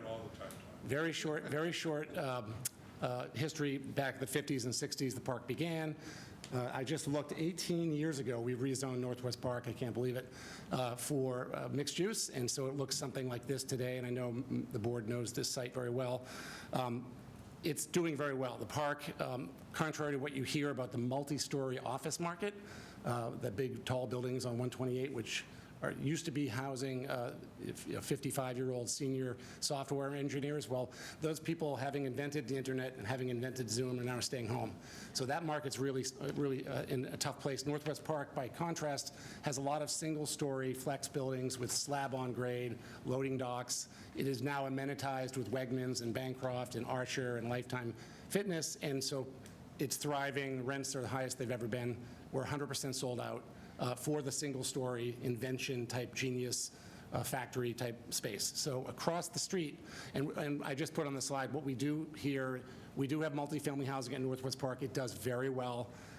Most of the people who live in those buildings either work at Leahy or Oracle or in the park or within a mile radius, 2-mile radius. People are tired of traffic. They really want to live close to where they work.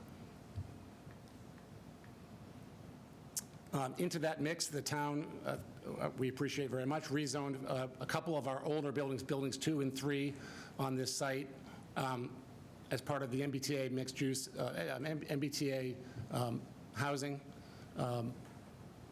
These 2 buildings, numbers 2 and 3 here, which are at 129 and 131 Middlesex Turnpike, are 2-story buildings, not single-story buildings, and they have a really weird sort of they're built into the grade, which I'll discuss in a minute. They're kind of like a split-level house. You go up the stairs, down the stairs. They're very tired. They're archaic office buildings. They're not responding to the sort of flight to quality that we see in the office market right now. The flip side is better quality office products like Blue Sky are doing pretty well, actually. Oops, there we go. So what we're proposing is to take the town's MBTA district and to create a sub-district in which we could do a little bit higher density to respond to the slope of the site. So the pink is the proposed sub-district.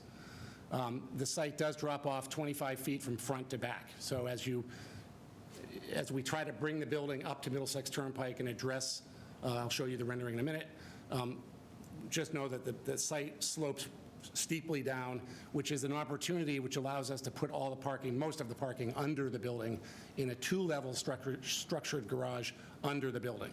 So from Middlesex Turnpike, you won't see any of the parking. You'll just see the building right near the street.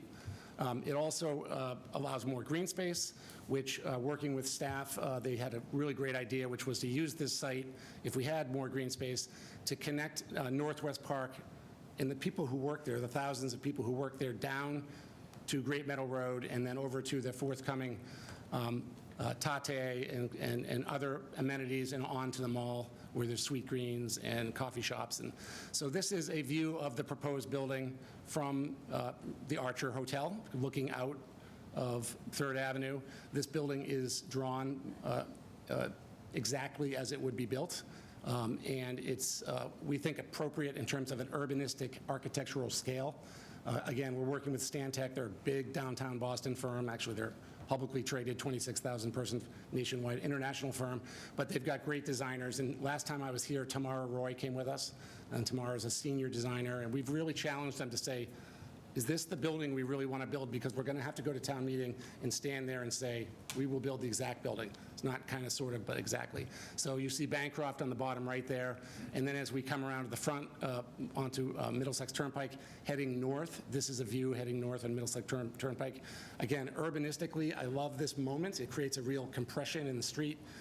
People arriving at 3rd Ave. 3rd Ave is no longer just to the left. It's kind of all around you, and you pass through really a village. It would create a village.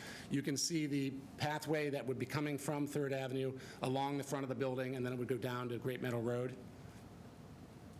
And in a little bit more detail on the Copley-Wolf design. We can bring back to you at a further time a more detailed drawing of the linear park that will go down to Great Meadow Road. It's really more than a path. It's really a linear park. So in talking to staff and various boards, ZBRC, Land Use, Planning Board, we heard location is okay. In fact, it's zoned for multifamily. We heard some concern about massing, about the density, traffic always, and then this idea of pedestrian connections going down to Great Meadow Road. I'll also touch on fiscal impact. So in terms of the massing of the building, we have stepped it back at the 4th floor at 44 feet, which we think relates very well to the Bancroft building. I mean, the architecture on 3rd Avenue it's in a way very theatrical. It was done by Elkis Manfredi, and it's a festival sort of retail architecture. We think it's appropriate in this market. The underlying zoning here is 80 feet for IG, so we could build an 80-foot tall office building. I don't think we want to because no one wants an office building, but it's just by way of comparison. And then if you look at the other, and I can submit these slides, I have submitted these slides, you guys can take them home, show them to your kids. The Archer Hotel is at 67 feet, Bancroft's at 41 feet, and then you see the first step. This building would be 58 feet, but that's stepped back. We stepped the massing back at the top floor. In terms of traffic, Frank DePietro's group has done a traffic memo. We'd have to do further study for any major project, but their computers or ChatGPT, whatever they're using, does indicate a slight increase in overall traffic from the 50,000 square feet of office space that's there today. But interestingly, there's a reduction in peak hour traffic because housing is off-peak from office. And I always say this, and I think it's true, you can go out to one of our multifamily projects at Northwest Park, and if you're lucky, you might see a car come or go, but most of the time, there's nothing happening. I don't think, we just don't see housing creating a lot of traffic. Things like Wegmans, on the other hand, thankfully drive a lot of traffic. We see that, but Nordblom and others in the corridor, many of the board members were not here 18 years ago when when this planning board required significant mitigation as part of the multi-square-foot rezoning of Northwest Park, and Nordblom went out and spent private dollars and also got state funding to do, this quarter's seen about $8 million of traffic upgrades that were privately initiated, and then the state came, $6 million of which was Nordblom. The state then came along and spent over $30 million putting in adaptive signal controls, tying together 37 lights in this neighborhood all the way from Lexington up through Bedford and out the Mall Road. We think the traffic works really well down here, and there are 30,000 cars a day on that Middlesex Turnpike. It's a very busy road, and it does work. We come and go every day. In terms of connectivity, this is a sketch that was done by Stantec, just showing Wegmans is there in yellow, Third Ave's in yellow. And the idea is to utilize an existing crossing at that $4 million traffic light and to cross over to this site, cross across the front of it, and then down through the site to Great Meadow Road, where you've got some really good amenities that are being built out as we speak. This is a legitimate pedestrian crossing that was designed by VHB back 18 years ago and built by the state. You push the button, the cars stop. There's a safety island halfway across. It does not feel, I've walked it, it feels fine walking across there. And it does work. We might need to work on the timing a little bit. So again, this idea of connecting down the right, across the front of the site, and then down the south end of the parcel through a Copley Wolf designed linear park, and getting to really legitimate amenities, things that people will walk for, go for a walk and go down and further to the mall. We did a rendering at the board's request of the view from Great Meadow Road. Now, clearly, it's a little bit taller on this side because you're 25 feet below Middlesex Turnpike. The heights on this, I have them here somewhere. Oh, sorry. The height to the first step back is 63 feet, and then to 74 feet to the roof. So 63 feet to the edge of the lower massing. And that's, what's under there are 2 levels of parking. And then there are some significant trees which will remain, and so we put the real trees on. Those are real trees that will remain, but I did show that first image. I wasn't trying to hide the building totally because there'll be winter and it won't. But if you drive that road and the next time you're down there, there are a lot of trees right on the edge there that we work to preserve. We did that at 4th Avenue. On 4th Avenue, we saved as many of the existing trees as we can. In terms of fiscal impact, we did commission Fourgère to do a fiscal impact study. He went around and talked to all the school department, fire department, police department, town manager, and came up with a $400,000 net increase in taxes. Gross revenues are more like over $500,000, but they did some deducts for various impacts. So it's fiscally positive, and that's what we've seen throughout Northwest Park. Whenever we do a renovation of a site, we're getting about a 300% increase in taxes, which is important these days as things are expensive. And it also helps the office park because everything we do we've been going, as you know, sort of site by site, adding things. We add a piece of housing, we add a fitness club, a hotel. Everything adds up cumulatively, and tenants really love it. So in short, we'd like to redevelop or recycle this site by crushing those old office buildings and building much-needed housing. We know that it will do well. Everything else we have in that neighborhood is doing very, very well. This would help the town comply with MBTA communities. We're talking with the town manager about applying for a grant for sidewalk upgrades on Great Meadow Road, which would be a combination of private funding for the design and then state funding for the actual construction. And we're active conversations now about that. And again, we're relying on structured parking, $750,000 building permit fee, $400,000 in taxes every year, net taxes. And this would be Burlington's first, we think, passive house, ecologically sensitive building. So we're here tonight. Thanks for having us. We're going June 11th to ZBRC. In sometime this summer, we'll meet again with the land use. And then we'll come back in July, and we're hoping to earn your recommendation. Ultimately, this is a town meeting decision. We're not trying to put you on the spot, but if you feel so inclined, we'd love to earn your recommendation. Doesn't always happen, but when it does happen, it can be helpful at town meeting. But then we'll go to town meeting in September, and we're going to stand up there for 10 minutes and say, may we please build this exact building at this exact site We call it we used to call it WYSIWYG, what you see is what you get, back in the Lotus 1, 2, 3 era. And that's it. That's our presentation. Thank you very much. Thank you. Staff, do you have anything to add? Sure. So the only thing that I will say is with regarding to, so the essence of this, so it is a building, and they are proposing this building, but what they're really doing is a text amendment to the zoning. And so this is in the MBTA Communities Overlay District, and that district needs to be 50 acres, and it needs to have by right housing, meaning that you need to allow housing just through site plan review.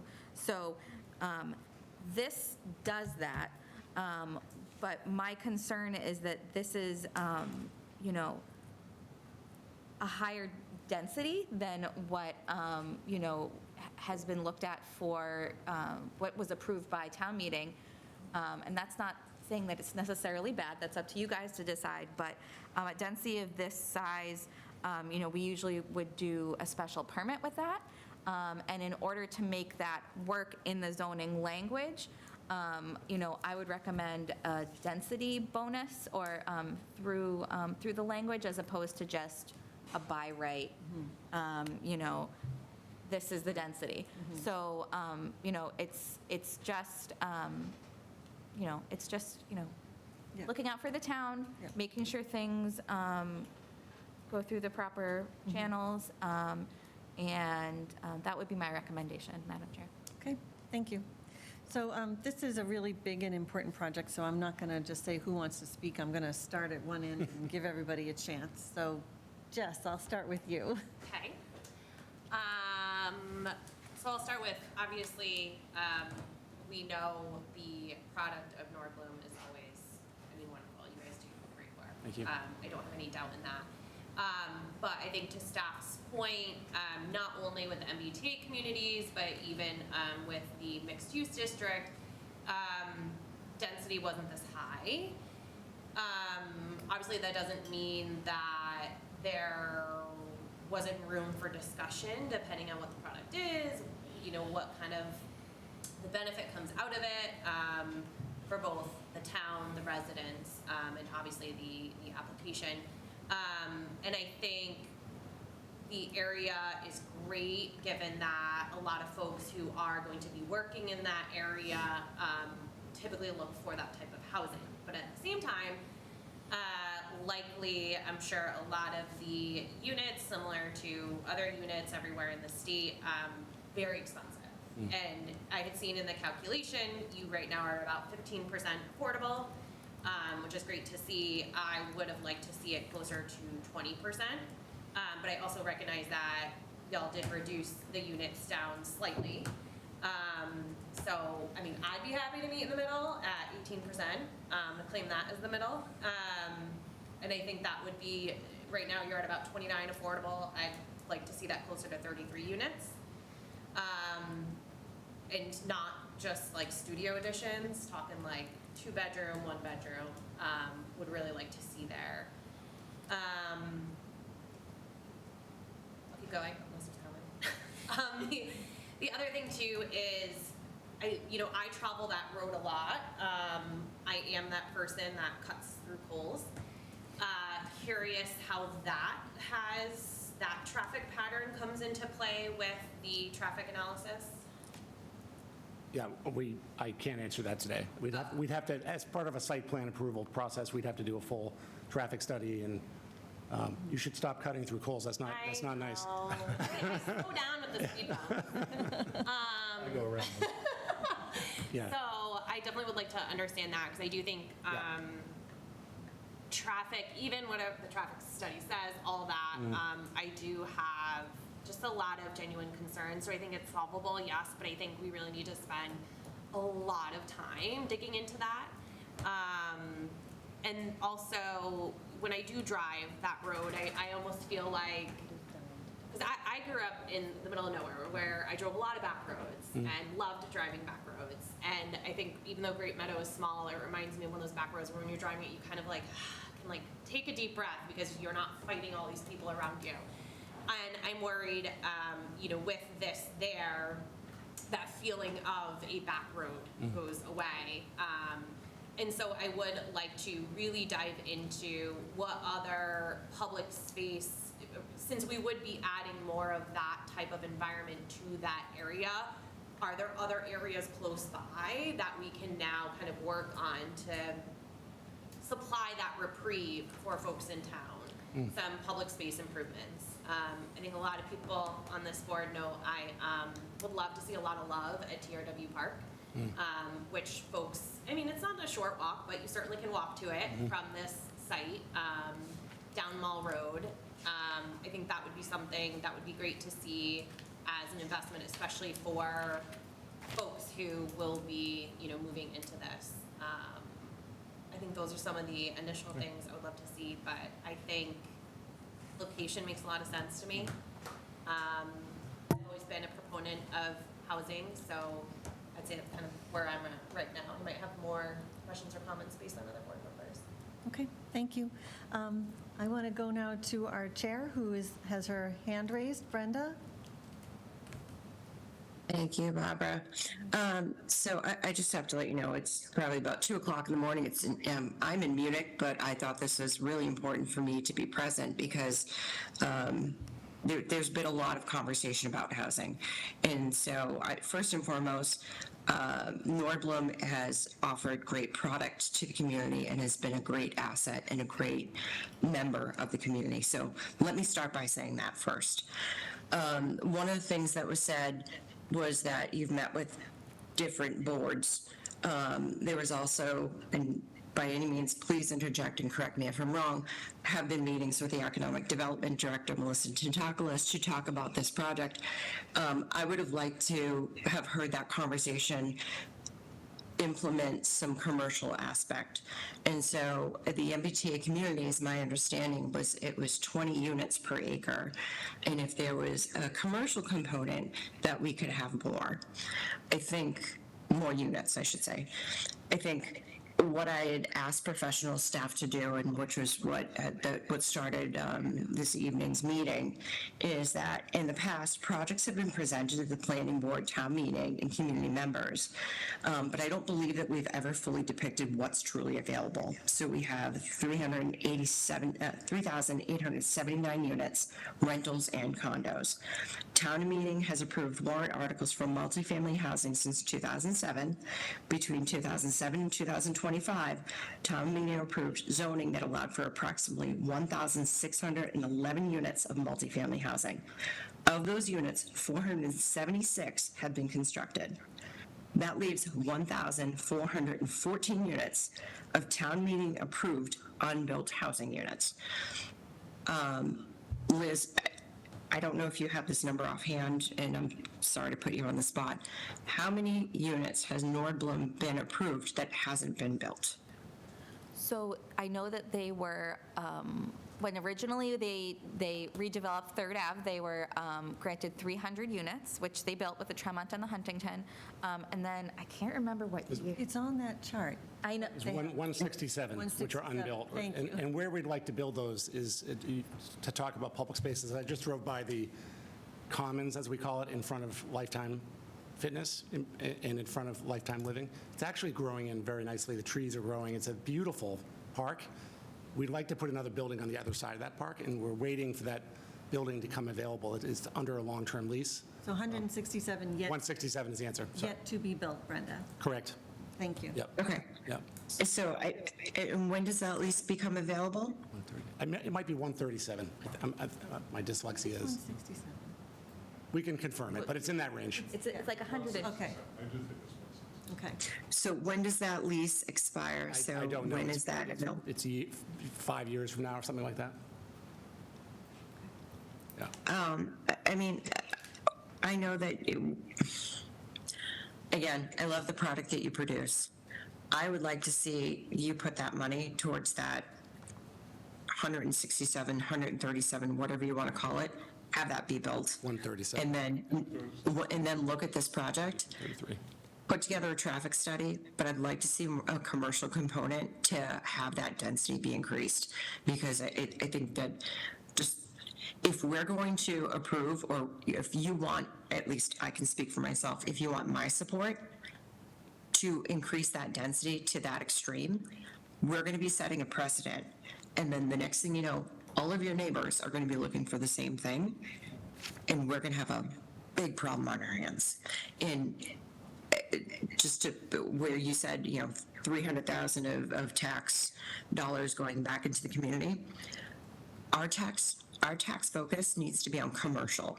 And that's where we lean on our economic development director to bring more commercial component in, not to bring housing in. Yeah. And that's what we need. So would you like me to respond, or you want to? I'd love that, thank you. Thank you, Brenda. Nordbaum's done 600,000 square feet of leasing in the past 2 years. 0% of it is office. We brought the Broad Institute. We've spent hundreds of millions of dollars partnering with the town and building out the tax base here. We are keenly focused on commercial space. We've got millions of square feet of commercial space. We spend our day, the market is not good. We spend our days and nights battling the market to get tenants to come here. So we get it. I don't think, there are certain sites where commercial space is not the best thing, right? So everyone always wants retail at the base and housing above. That works on Boylston Street, doesn't really work on Marlborough Street. So I would say that in this location, it's not a good retail location. And we certainly don't want to build more office right now or lab space right now. So the choice really for us is, do we keep these older buildings and just drop the rent and have them limp along? We can do that. Or do we think in a more visionary fashion and try to create something here to create that moment at 3rd Avenue, which has just Class A, sort of a gateway to 3rd Avenue. And so that's just some random thoughts. I think any other project that comes forward has to come through this board. We're literally going to town meeting. We're not just coming to this board. We're going to town meeting. I understand. Yeah. Okay. So one commercial real estate professional to another. Yeah. How much commercial real estate do you have in other communities? We have about 6 million square feet under management, and about 3 million of it's in Burlington. Okay. We recently sold 1 million square feet in Boston, luckily. My understanding, from what I'm hearing from my brokers, and again, I manage a commercial real estate portfolio, is that the one thing that Burlington is lacking is offering tax incentives. And I know that seems scary from folks, but in your opinion, as another commercial real estate professional, do you think that if that is something that Burlington looked at, do you think that that would help in your initiative to lease out that building space? I don't think from my understanding, and I don't do this for a living, but my understanding, I asked this question recently, the tax burden in Northwest Park is not horrific. I mean, we pay a lot of taxes. We're probably No, that's not what I'm asking. Oh. I'm asking if you were to market to a tenant and said, you know what, Burlington may potentially offer a tax incentive. Mm-hmm. If that was something that could potentially be on the table for a large tenant who could be here for a very long-term time, giving an exponential commercial rate tax contribution to the community, do you think that would help your ability to lease your space? Yeah, it can't hurt. It can't hurt, but would that be a TIF or something? Is that what you're referring to? Yeah. Correct. Okay. I will tell you I mean, the folks from home don't know what that is, so I'm just trying to talk in layman's terms. I will tell you, Brenda, from experience that I've had in both around here and other major cities in New England, and primarily Massachusetts, a TIF is important. It's a tool to get them interested, but everyone I've ever dealt with has said that's not the determining factor, because compliance, to tighten the rules on them, the community has to give certain participation in the process. It is an important factor, but it's not the critical factor. I will tell you, and everyone who I've spoken to, not only here, but in other jurisdictions, the first question they ask is, what's the housing situation like? Because they need to house their employees, and that is more important. And to pick up on what Todd was saying earlier, you have some outdated properties that will never recover in today's market because there's competing product that is a lot better out there. But what enhancing that site does is it makes the properties in Northwest Park that have yet to have been repositioned more attractive. That there's that effect that employees could live there. You've got, it's the neighbor who has a very derelict house next to a mansion. You want the house to look nice, and therefore you have the opportunity to dress up the outdated property to complement what you've built and invested in across the street, and it's additive. And Look, I'm not contesting the fact that some of these buildings are distressed and that something needs to happen. My concern is that if we put forth this initiative to, in essence, triple what MBTA Communities component was voted on, so 20, and you're asking for, what, 60 plus per acre? If we put that forth, then we've got 3, 4 other neighboring properties that are going to be looking for the same thing. And now we're not helping our tax revenue. We're kind of adding the need for more services and going in the opposite direction. But how can we help you as a planning board, as a community? People don't always inherently live in the same town that they work in. How can we help you as a building manager to get more tenants? And what does that look like besides housing? Because we have 137 in 5 years, or 167, however we dice it. And we're looking at we need to look at a big picture, not just piecemeal. And again, that's why I asked professional staff to put this grid together, because I think that, collectively, we keep looking at one project, and people forget what has been permitted. And next thing you know, we could have every single developer building all at the same time, and we're going to have an abundance of housing, a lot of empty commercial space, and then we don't have the checks and balances that we're looking for. So, I feel like that's more of a rhetorical question. It's a bigger issue for a different day. But I just wanted to put that out there, and I want people to think about this holistically. Again, I love the product that you guys put forth. You're a great community partner, and this is not a dig at you. I just think this is a perfect opportunity to bring up this conversation.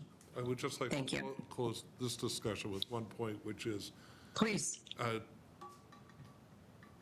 don't confuse, two things. Don't confuse, and I'm not saying this at you, Brenda, but generally the general public, don't confuse approved projects with real projects, because there are a lot of projects that most of your MBTA zoning will never be built because it's been put on locations that have existing buildings that you'd have to scrape the ground and put them there. So, where you've put it, it's not going to be built. It's called paper compliance. You're not alone. Every community did it because the law requires you to approve it, not build it. So I think you have it on existing you have it on the Tremont and the Huntington.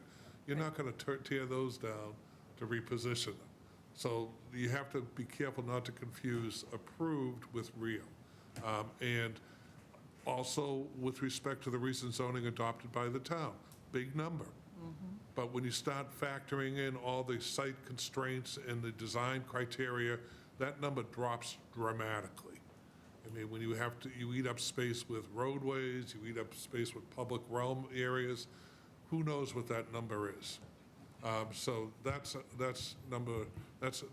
important point. And the fact that you say that we're setting a precedent. Everyone, be it an office building or a project, you have to go through the steps. Everyone stands on their merits, and Burlington has a history of that. Sun Microsystems, which I don't have to pay $1 anymore, do I?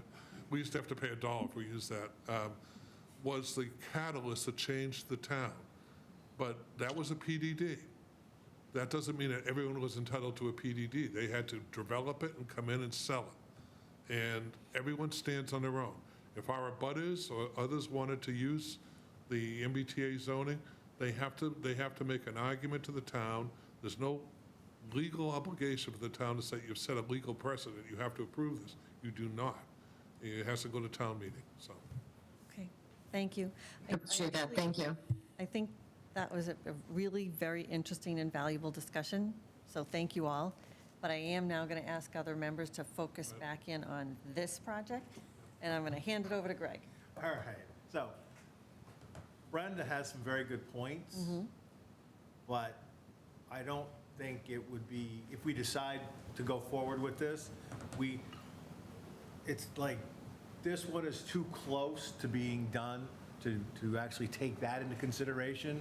I think if this thing gets approved, we ought to do kind of like a full stop, say, okay, how do we want to go forward?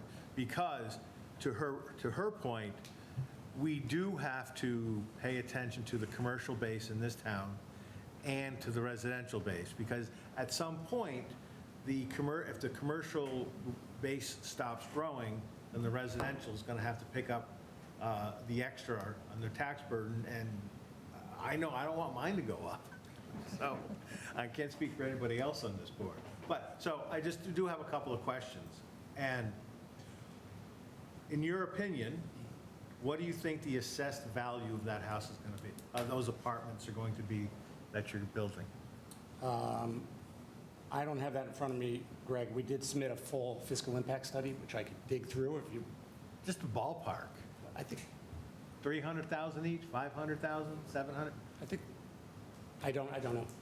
I think we pay about $3,500 a unit in taxes on average, something like that. I could look it up. I probably have it here. Do you want me to? You can send it to us, because Okay. All right, so- we're not voting tonight. There Right, was we're an not- assessment per unit of the Tremont and Huntington, What was that? 270, the average between the two, per unit was 277,752. So multiply that by And 180. those are 10 years old, yeah. Right. All right. Oh, it's that- right here, proposed assessment, 52,217,313. 52 million. 52 million is what the fiscal impact study for the proposed project. That's 180, 188 units, yep, so that's 207, what's the same number? 270, it's the same number, yeah. Spending all that money for the same assessment? Wow. Well, I assume this would be assessed higher, Higher, actually. I think yes. this is a very conservative fiscal impact study. I agree. All right. So, that being said, so therefore, if I take a look at it, I've got total tax revenue of $558,000 Okay, to the town. Does that jive with you guys? Approximately, right? approximately, yeah. Okay. And so, Plus- that's at a $300,000, that's at a $300,000 assessment. And that's, I'm taking, the number of vehicles and I'm giving people. I forgot in this, my assessment here, the budgeted Dunkin' Donuts and Starbucks runs that add to our meals tax, so Right. that's not included in here? Meals taxes are not included in that number. So, Excise taxes, I believe, are in the report. He does estimate those as another $75,000 or something. Recurring revenue. Recurring revenue, yeah. right, no, I've got the excise taxes 76,000. in there. I've also got the meals tax in there. Yep. So, well, I've got a number that's 557. So if I take that number, and so my next question becomes, I understand that the commercial office space is not where we want it to be, and you've got this 3.3 acres. In your best guesstimate, how long do you think the market's going to be like that? We think that we're very down on the office market. We think the office market is fundamentally shifted to a hybrid market. Okay. And tenants are taking less space. Okay. And so the space they are taking is better space. If they're going to come into the office, they want their employees to have nice space, not 1972 old concrete buildings. They want modern buildings with amenities and restaurants, and so who knows? But Okay. and we're so- coming in 3 days a week. Most companies are coming. I think the Greater Boston Chamber polled their people. 85% of the companies are going in 3 days a week. Seems to be sticking. I don't know what's causing all the traffic, because I can't get over the traffic. Maybe they're going shopping or something. They're but going to Wegmans. They're going to Wegmans probably. Yeah. So we've got this $560,000 number. What would be the equivalent commercial building That we'd have to build. that you would have to build to generate that same number? I don't know the answer to that question. I'm just, I mean, I don't either, that's why I'm asking. Yeah. I'm just curious, Yeah, right? we can find out. Yeah. The other factor, though, is that at this location, no one's going to rebuild this location. Well, they might. If there were an office market, it could be a good office building, medical office building, but Yeah, I mean, I don't know. I'm curious to see, you know, because this thing here, what's the square footage of the total building when it's built? 200,000 feet. And so, I mean, by right, you could build a 200-something thousand square foot building in an IG, right? In an IG zone, yeah. Right. But with the. I don't know if it would fit on this site. Probably not. Yeah, but- yeah. So my guess is could we do a 100,000 square foot building that gives us the same Revenue. Yeah. I don't, Yeah. and I just want that information for information's sake, just to, you know, Yeah. compare apples to apples I here. mean, the reality of it is, you can't answer the question because the value of that building and the tax revenue is going to bring in is going to be based on how much of it's filled. I mean, Right. If it's vacant, it's going to bring nothing. I mean, you know, it's a. Well, I'm assuming that it's not vacant. Yeah, but I mean. To compare an apples to apples Yeah. presentation, if we have a full office building and we have a full apartment complex, we can compare apples to apples. Right, but what they're saying is you can, you know, the apartment complex is not based on the income approach like a commercial real estate property would be. So if you got vacancies out there and you can't fill these buildings, then you can put all the buildings up you want in the world, and it's not going to generate any revenue for the town, and it's just going to, you know, it's going to dilapidate. So, I mean, you know, which is exactly why we've, as a community, as a state, as, you know, as the town of Burlington, have come up with the fact that we need to bring housing. And this area needs to be supported by housing, and housing can support this area of town. They feed off of each other. I mean, sorry. No, go ahead.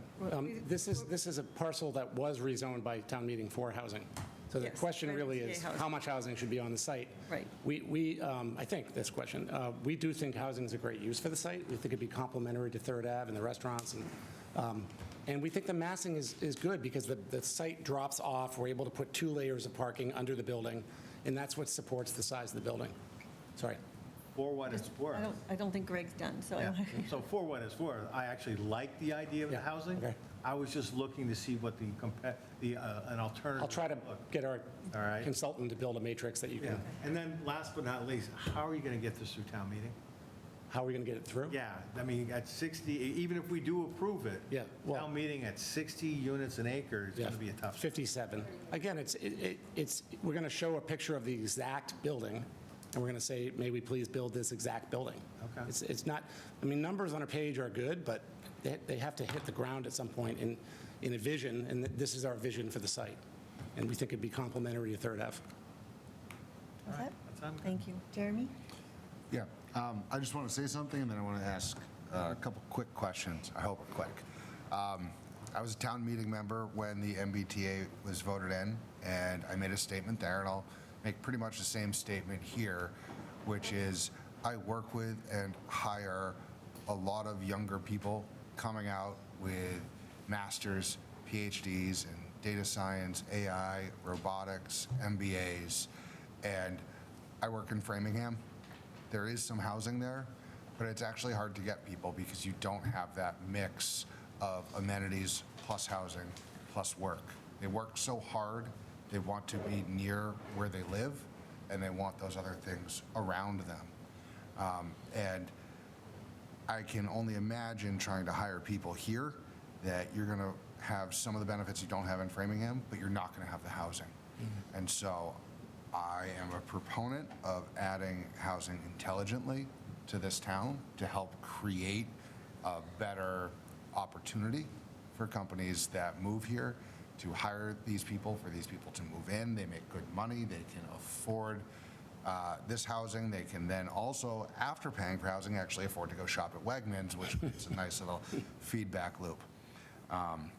That being said, I also voted because there's, you know, commercial on the first floor. Now, I understand what you're saying, how the commercial is essentially across the street in this case. So I think there's some good logic here. But I think the key is that commercial's across the street. I know your vehicle crash summary actually was done between 2017 and 2021. So you got some good data in there, but you also bridged over some very sparse driving times with COVID.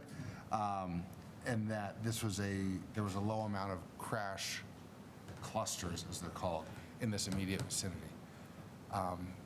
You are a brave man if you've crossed those streets without concern, because I have concern taking a left out of there sometimes, because I've had people blow through the lights and come close to hitting me.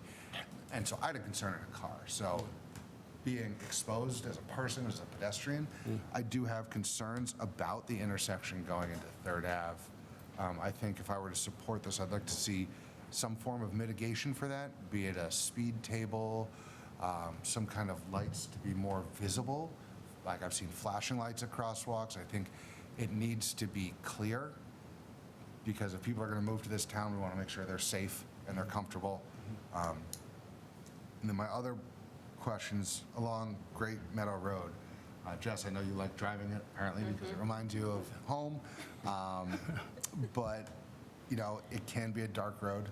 I wouldn't feel comfortable walking at night there. I wouldn't feel comfortable having my kids walk down that street at night. It's not lit. It's windy. It's dark.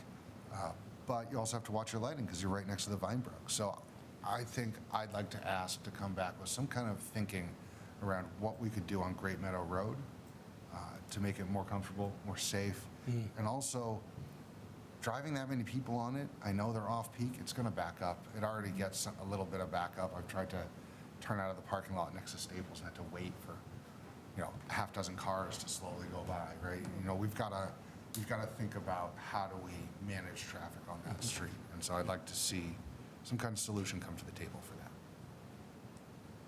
Thank you. Thank you, Jeremy. Joe? Thank you.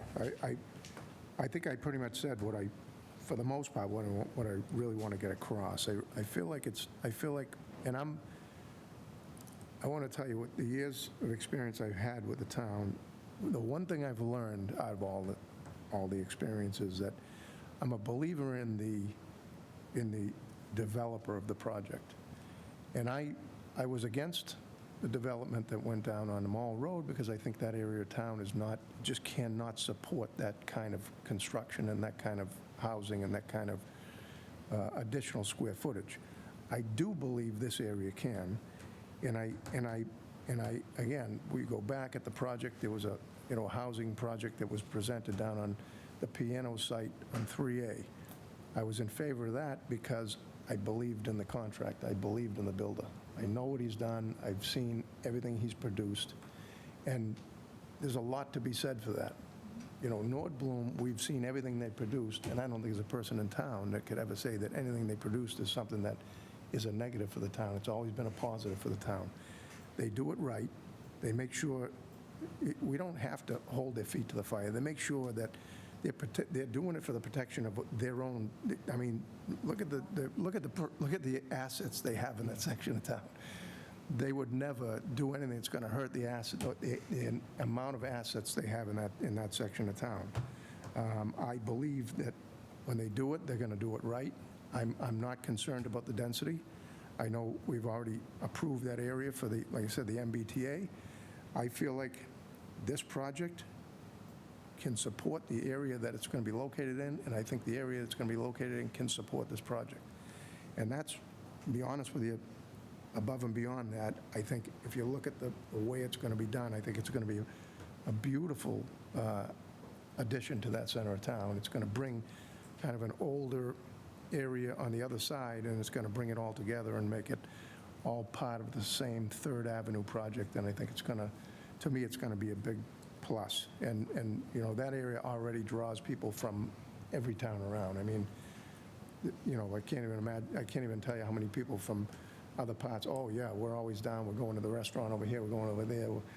This is now going to bring some housing down there. It's going to add another dimension to that whole area. So again, I think the details, the devil's in the details. We need to see it as it unravels, but initially I'm very positive on it, and I think we need to think about the fact that we've got a developer in hand that we trust versus a concept, and I think Bob touched on it a little bit. You can, you know, we we basically approved a concept over on the Mall Road. Here, we're approving a project and a developer, and there's a lot to be said for that. Thank you, Joe. Tony Ann? Yes, I actually think North Bloom would be great for that area because of what it's going to bring to that area. And I think they will probably come up with some great ideas for bike paths, this, that, whatever, that I think will take some cars off the road, make it a walk-in area to Third Ave. And I think it would be positive for the town. I'm concerned going to town meeting, the size of what you'll be able to get through town meeting, but I do think we need housing, and I think you're willing to do it now instead of like the concept that Joe said, that we approve that we never get, and people need housing now. So I love the idea, I love what you build, everything you do, I just don't know if it'll get through town meeting. Even if it was on a smaller scale, I would support it. I want to just maybe say 10 words, or no? Yes, I was just going to say thank you, but go ahead. Thank you very much, yeah. 188 units, the Tremont's 180. You do have larger projects in Burlington. Seven Springs is 331 units. The Reserve is 270 units. I mean, we do bring, this is a moderately sized building. It does have to be a certain size in terms of number of units in order to have the amenities on site, full staff, full maintenance staff, to be able to afford the landscaping on the site, to hire the good architects and to run the building the way we want to run it, and to address the market. The market's really looking for nice, if they can't afford a house, because a house is $7,000 a month, then they're going to go to, they want a nice apartment building, not a cheap one. Okay. Thank you. Thank you. Okay, I have a couple of very small questions and then more broader things. So if I understand this correctly, everyone entering and exiting this particular apartment building would do so from Meadow Road, correct? No, we envision, there's an existing curb cut on Middlesex Turnpike, which we would envision keeping. So people could enter from Middlesex? From the top or the bottom. Or Meadow? Yep. Okay. Could they access from, if they came in from Middlesex Turnpike, would they be then just using the parking in the front, or would they be able to drive around back? Drive all the way down around. They can drive around back and then enter the garages that way? Correct. Yep. Okay. When we looked at the path that went down to Meadow Road, where that connects at Meadow Road, does the sidewalk go that far on Meadow Road? It does not. So that's going to be an issue. You can't dump people out onto Meadow Road that's windy, curvy, dark. We agree. We agree. So you would extend the sidewalk down to where people would then enter at the Staples site? There are sections of sidewalk. We need to study the whole thing and make that connection. And lighting is not a bad I would be concerned idea. about dumping people down onto Meadow Road with no sidewalk. We agree. That would not. We agree. Good. Just as an aside, a critical component to the design here that makes it an attractive place is the connection to the Tate. I understand. And the Yes. mall, so you've got to have a nice connection. So going in the other direction, when people exit the site and head up toward Middlesex Turnpike, currently, you cannot take a left-hand turn there, you can only take a right-hand turn. Do you envision it staying that way? On Great Meadow Road? When Great Meadow Road reaches Middlesex Turnpike, you can only take a right. Yeah, I wouldn't. So you don't envision changing that? No. Okay, good. I don't want to go anywhere near that. Do you, and I don't expect an answer to this, but I think we would need to consider whether or not a light would be necessary there. It does back up on Meadow Road today without all of these apartments there. We could study all It backs that. up pretty far. Yeah. So we might have to consider that a light, and then we have to consider how an additional light impacts the traffic all along Middlesex Turnpike. I think it's more of an issue of the it's probably at either end where the backup occurs, not in front of my site. It could be a timing issue at Mall Road. That's one of the most... It backs up with people on Meadow Road trying to take the right. Trying to go north? A lot of it's because, the traffic is Okay, zipping coming along. by and so they fast. are I see your waiting point. I see your for point. an Yeah. opportunity, and then it backs up because the guy in the front can't get out. Yep, okay. And you get a wimpy person up there and forget it. Yep. So those are some sort of little tiny problems. I'm having a hard time getting there with you on the density for a few reasons. The MBTA communities that got passed by town meeting last May was hard fought. A lot of town meeting members did not like it at 20 units an acre. So I'm very concerned about going back to them when we went and said to them, it's only 20 units per acre. It can't be more than this many units, and we're coming in with three times that density. And while I understand your point that any other property owner adjacent that's also part of MBTA communities could not just build the same thing you're building, they would have to come back here. It still is, there is the potential that the same thing could happen on those sites, and maybe they would be beautiful too. Maybe Nordblom will buy those sites and do the same thing, but I'm concerned then about as you're driving down Middlesex Turnpike and you have these very large, tall buildings very close to the street, I don't know that that's the look we're going for. The thing that I keep coming back to, though, is the town a few years ago, I don't remember how many, put a lot of effort into a housing needs assessment. And we spent a lot of time on that, and we learned a lot from that. And what we learned from our housing needs assessment is the town does not want or need additional single-family homes, and the town does not want or need additional large-scale apartment buildings. What came about as a result of that study is that we have a need for a different type of housing. We have a need for what we are now calling middle housing. MBTA communities would sort of fit that mold at 20 units per acre. The middle housing bylaw fits that mold at 12 or 15 units per acre. I forget where we ended up. This does not. This is giving us more of the same thing that the town has told us we have enough of.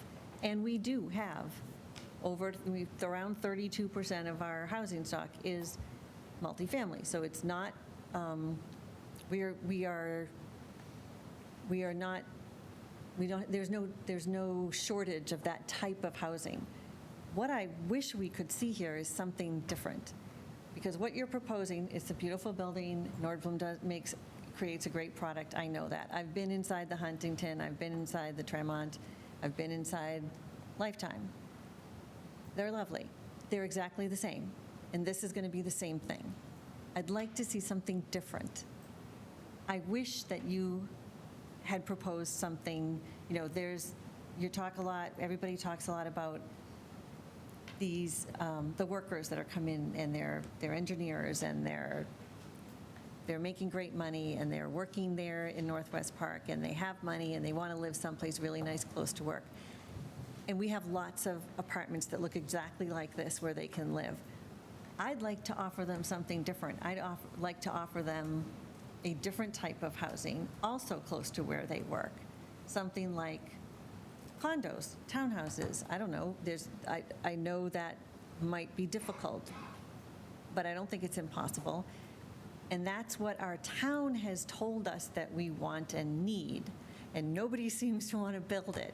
So I understand there's economies of scale, and of course, every developer that comes they're going to come and ask for the greatest density possible, because that's their job, is to make the most profitable project for the space that they have. So it's understandable and expected that developers are going to look for the greatest density they can get. That's not my job, though. My job is to try and advocate for what the town has told us they want and need.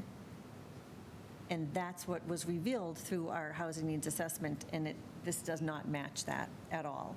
So I'm very concerned about the density. I'm concerned about the massing that could occur, especially if those other MBTA community-zoned properties do the same thing.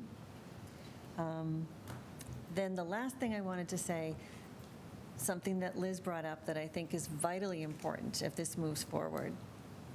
I do not want to see projects of this scale move forward as a by right use.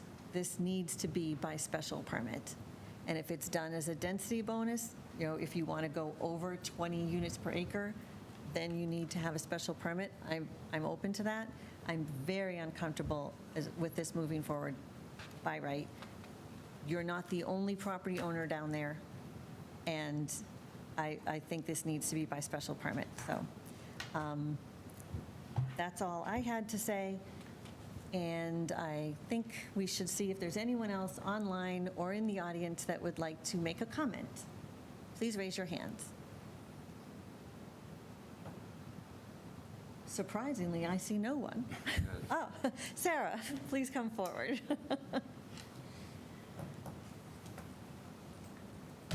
Hi, everyone. I'm Sarah Cawley. I'm on the Select Board.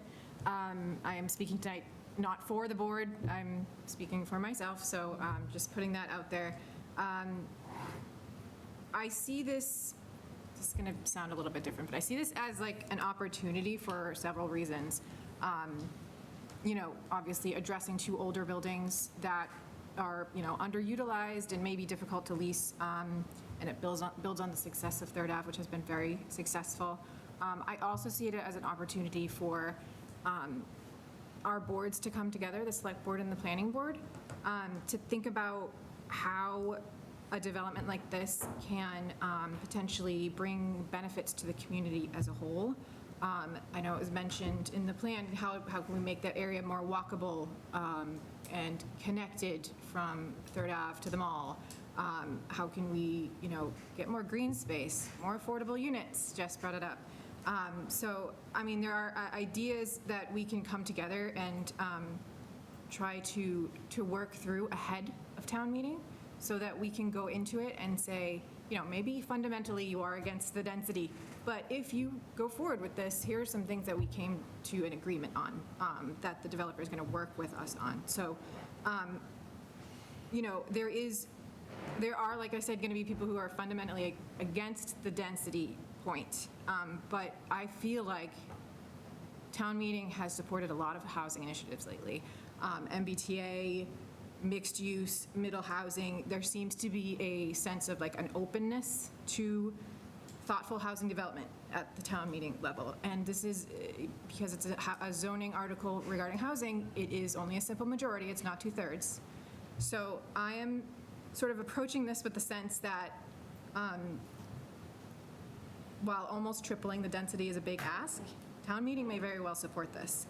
And if they do, like you said, you're concerned about, this goes by right, not a special permit. So if we can come together to develop some sort of agreement with some terms as a town and as a team, then that's just a new way to look at it. It's not a way that Burlington has done things in the past, I understand, but other communities have done it that way.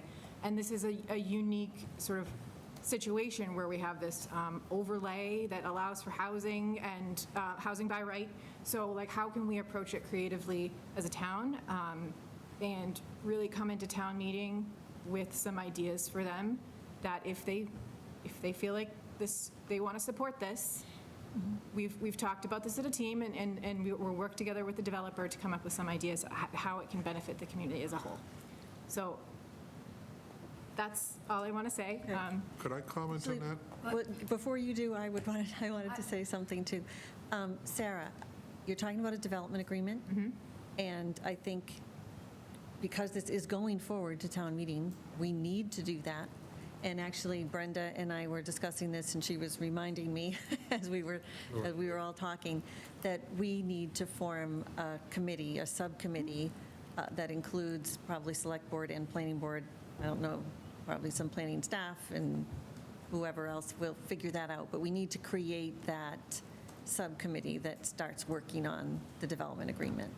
Could I So that's comment something on that we should do, and we can ask Liz to sort of reach out to your staff, and we can work that out. I know our chair wants to appoint people to that.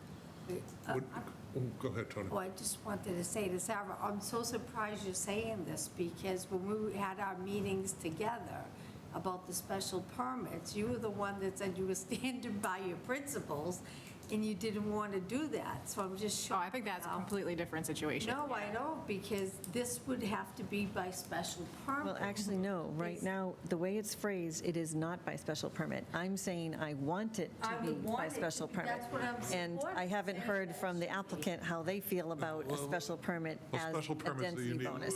there's some legal things you have to look at there based upon the MBTA zoning. how Oh, no, it no, works. what I'm proposing. I know, It would the be as a density density bonus bonus of a certain- than the special permit, because we don't want this, we need this to stay MBTA communities. Yeah, no, I understand that, and that's what we'd look at, but I agree with you, and I don't think we're adverse to a lot of the issues that were brought up tonight are things that we can handle by a development agreement. That's just the reality. But I would disagree with the statement, and it's not an assault, that Burlington has never done it that way. You have. Yes, All of your successful projects, Northwest Park, PDDs. PDD, and if you look at a PDD, there's a whole section called special conditions. And the special conditions articulate all of these things that become part of the zoning. It's a development agreement by another name. But, right, it's actually a little stronger because in order to modify it, you have to go back to town meeting. Right. But and I think that you're right on when you say that these things should be embodied into the discussion in a document because it guides the project into the future and there are no surprises. Todd has indicated that's the building you're going to build. That's it. But the other ancillary issues, connections, traffic, funding of perhaps a study to verify are these real issues or not, can all be handled and articulated so that you'll continue the success that Burlington has had going forward with a new generation of housing. Because Burlington's been one of the better communities of doing it. You've done it, be it, as I said, Northwest Park, The district. the Burlington Corporate Center, the district, they've all been concepts that have embodied an agreement that addresses the ancillary issues.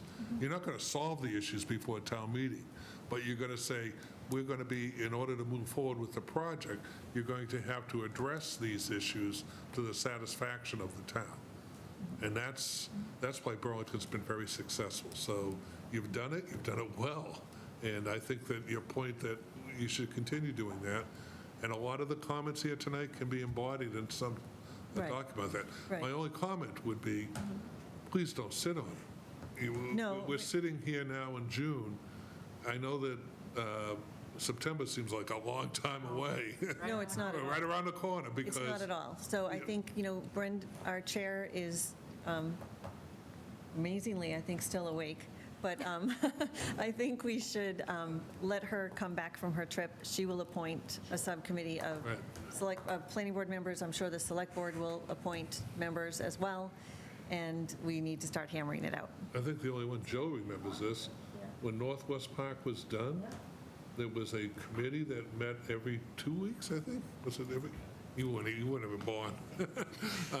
Every 2 weeks that was comprised that these things were discussed and It would have the to be special conditions. intense to get it done in time. That's right. Okay, is there anyone, sorry, go ahead. No, I just had a quick question, if you could bring something. It ties into the fact that with the proposal you have, there's no commercial and there's a higher density. However, Nordblum controls the property across the street, which is very high in commercial with, you've got residential at the Tremont and Huntington, but I'd be curious about what the entire Nordblum portfolio in that area has as density today and would have with this added. Because in some respects, when pooled together, it's horizontal area mixed use. becomes a commercial residential mixed use. So the 57, I think, is the actual number everybody keeps around. 57, yeah. 57 housing units. Actually, I think you got to broaden the lens a little and understand what does that do to this area.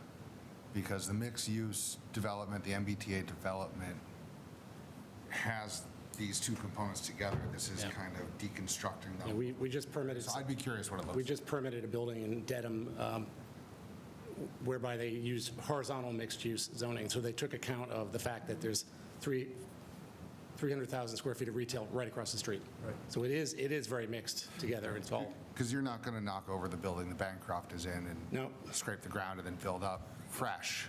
Not for 75 years. And I think it's important to look at exactly what you're saying. I do believe the density of this project, if you look at the area, as I said, it'll support the area will support it. You need to look at what's surrounding it and you know, it's a community down there. And that community needs to be self-sufficient. Yeah, And that's, you know, everything is going to, is synergistic, that these are all going to be components that work together. So I think we do need to wrap this up. Yeah, Because we're not, fine. but Sorry. before we do, Brenda had her hand up. I don't know if you wanted to speak again before we move on, Brenda? Just a quick thing, surprisingly, yes, I am still awake. But if anyone does have a desire to be on that committee, please either let Barbara know, shoot me an email, text me, but let's figure it out because to Attorney Buckley's point, we need to move on this quickly. Okay. Thank you. Yes, thank you. So may I have a motion, please? It's on the bottom of page Motion, 7. I'd like to make a motion to continue the public hearing to the planning board meeting of July 17th, 2025. Second. LaRue? Yes. Rappaport? Yes. Ryan? Yes. Harrington? Yes. Impemba? Yes. Natola? Yes. Sutherland? Yes. 7-0. Thank you. Guten Nacht. Thank you. Thank you very much. Okay, may I have a motion to take items 7F and 7G together for discussion purposes? So moved. Second. LaRue? Yes. Rappaport? Yes. Ryan? Yes. Harrington? Yes. Impemba? Yes. Natola? Yes. Sutherland? Yes. 7-0. I don't know why I said yes for you, Jeff. I said yes twice. It's getting late. Okay. Item 7F is a continued public hearing, application for approval of a special permit pursuant to 4.4.1.11, discharges from man-made structures into the wetlands of the zoning bylaws. 252 Fox Hill Road, Burlington School Department is the applicant. Item 7G is a continued public hearing, application for approval of a site plan, 252 Fox Hill Road, Burlington School Department is the applicant. Hello and welcome. Good evening, everyone. So it's been 3 weeks since we've seen you, and we just wanted to provide a quick update and hopefully answer any remaining questions. We've updated our drawings. You know what? Let me introduce myself for the record. Vivian Lowe with Danisco Design. Neil Harrigan. From Danisco Design. And with us today are a couple of our consultants. We have Kelly Conley with Terra Inc., our landscape architect, Janet Bernardo with Horsley Winton. Also, I believe on the screen we have, and I cannot see him, Derek Hugg, our transportation engineer, and also Steve Brown is our owner's project manager. So apologize for that, out of order. And Bob Kuna from. Oh, is Bob also? Bob's online. Awesome. Okay, great. Thank you. In any case, we have updated our drawings and submitted them earlier this week based on all of the comments we've received from engineering, DPW, police, public safety, many folks. Also Conservation Commission. We do have a hearing with them next week, next Thursday. We hope that pending anything that comes from this meeting, that we would be able to close that one. So we also wanted to answer a few questions that were asked from our last meeting, and we have a few slides to help with that. Neil's going to take that over. Thanks, Vivian. So yeah, there were a couple of questions at the last 3 weeks ago when we met, so we just wanted to kind of clear it up. We have more detailed phasing drawings just to kind of show you we have thought about how the building would progress through construction. So the very first phase would be kind of, we're calling it a phase 0 or enabling. So we have to build parking for the teachers because we're going to be building on the existing parking lot. So the first phase would probably occur during April vacation of 2026. And it would be constructing 3 paved areas. This is actually a parking lot to the south of the school as well. so to give them about 120 parking spaces. I think there's about 100 staff right now, so with visitors, that should be adequate during the construction phase. So once that's built, if you go to the next slide, once that parking's built, we will obviously fence off the site to the north so we can start construction and excavate the parking lot and do ground improvements because we're going to actually, some of the water table is kind of high, so where that red area is, we're going to do rammed aggregate piers in that area underneath the foundations, so we won't have to excavate as much of the wet soil beneath it. And then the rest of it will be more traditional foundations. And so that phase will take about 2 years, so it'll be completed for February vacation of 2028. And then once that's complete, we'll actually switch the fence around, and then we will be able to abate the existing school starting in March or so of 2028. And then once it's abated, we'll start demolition, and then just continue, so that'll probably take a few months. We're thinking it'd probably be summer of 2028 before they are completed with that. And then once that occurs, hopefully the school will be out, and then we can start more aggressively completing the site work, which will be done in the fall of 2028. So, and we just want to share with you those drawings that we had put together, and we know you probably have concerns, and we had concerns as well. So all these sketches that you can see up here show all of the bus loops and parent drop-offs and the van drop-offs because of the 2 special education programs. So. Can I interject with? Sure. Is there asbestos in the existing building? There is some. So that's like why it has to be abated, and it's safe to do that while the children are. Yeah, there'll be containment. We'll have a containment plan. That's standard operating procedure. Okay, thank you. And then I have one more slide. There was some question about the generator. Next slide, I don't know if that's possible. It's a little slow. Okay, so the green is where we're going to put the generator. It's 500 kilowatts, which is kind of large. Somebody asked about the tank. It'll be 774 gallons, which is 24-hour tank of diesel. Then we're going to also do a Class 2 housing, which is the better housing you can get, and it's at 23 feet from the generator. It'll be about 74 decibels, which is about what a vacuum cleaner makes when you're vacuuming. So it's not quiet, but the farther away you get, obviously, the decibels fall off quickly.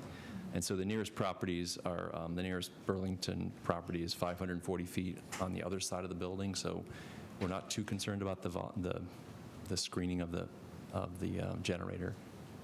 And if you go to the next page, it'll just give you some dimensions on it. What is the nearest property that's not a Burlington property? Well, Burlington is the nearest one. Oh, okay, fine. Yeah. Okay, The nearest Wilmington one is 930 feet. thank you. So. Okay. You want me to zoom into that? These are just some stats. So it's going to be 21 feet long, it's 5 feet wide, it's 10 feet tall with the tank, 26-inch high tank, and it has a 10-foot tall stack on top of it. So the stack will be tall, but it's, again, just a pipe on top of the generator. And then that was all I had for the presentation. I don't know if there are any other questions. What is the screening on that? The screening? On We don't have any screening on it. There'll be bollards around it. It's kind of in the loading area. And it's behind the school? It's behind the school. It's kind of in the loading area where the receiving is and the dumpsters and stuff. Okay. And the transformer's not too far away. And am I correct in understanding that you can't put screening around it? We could. It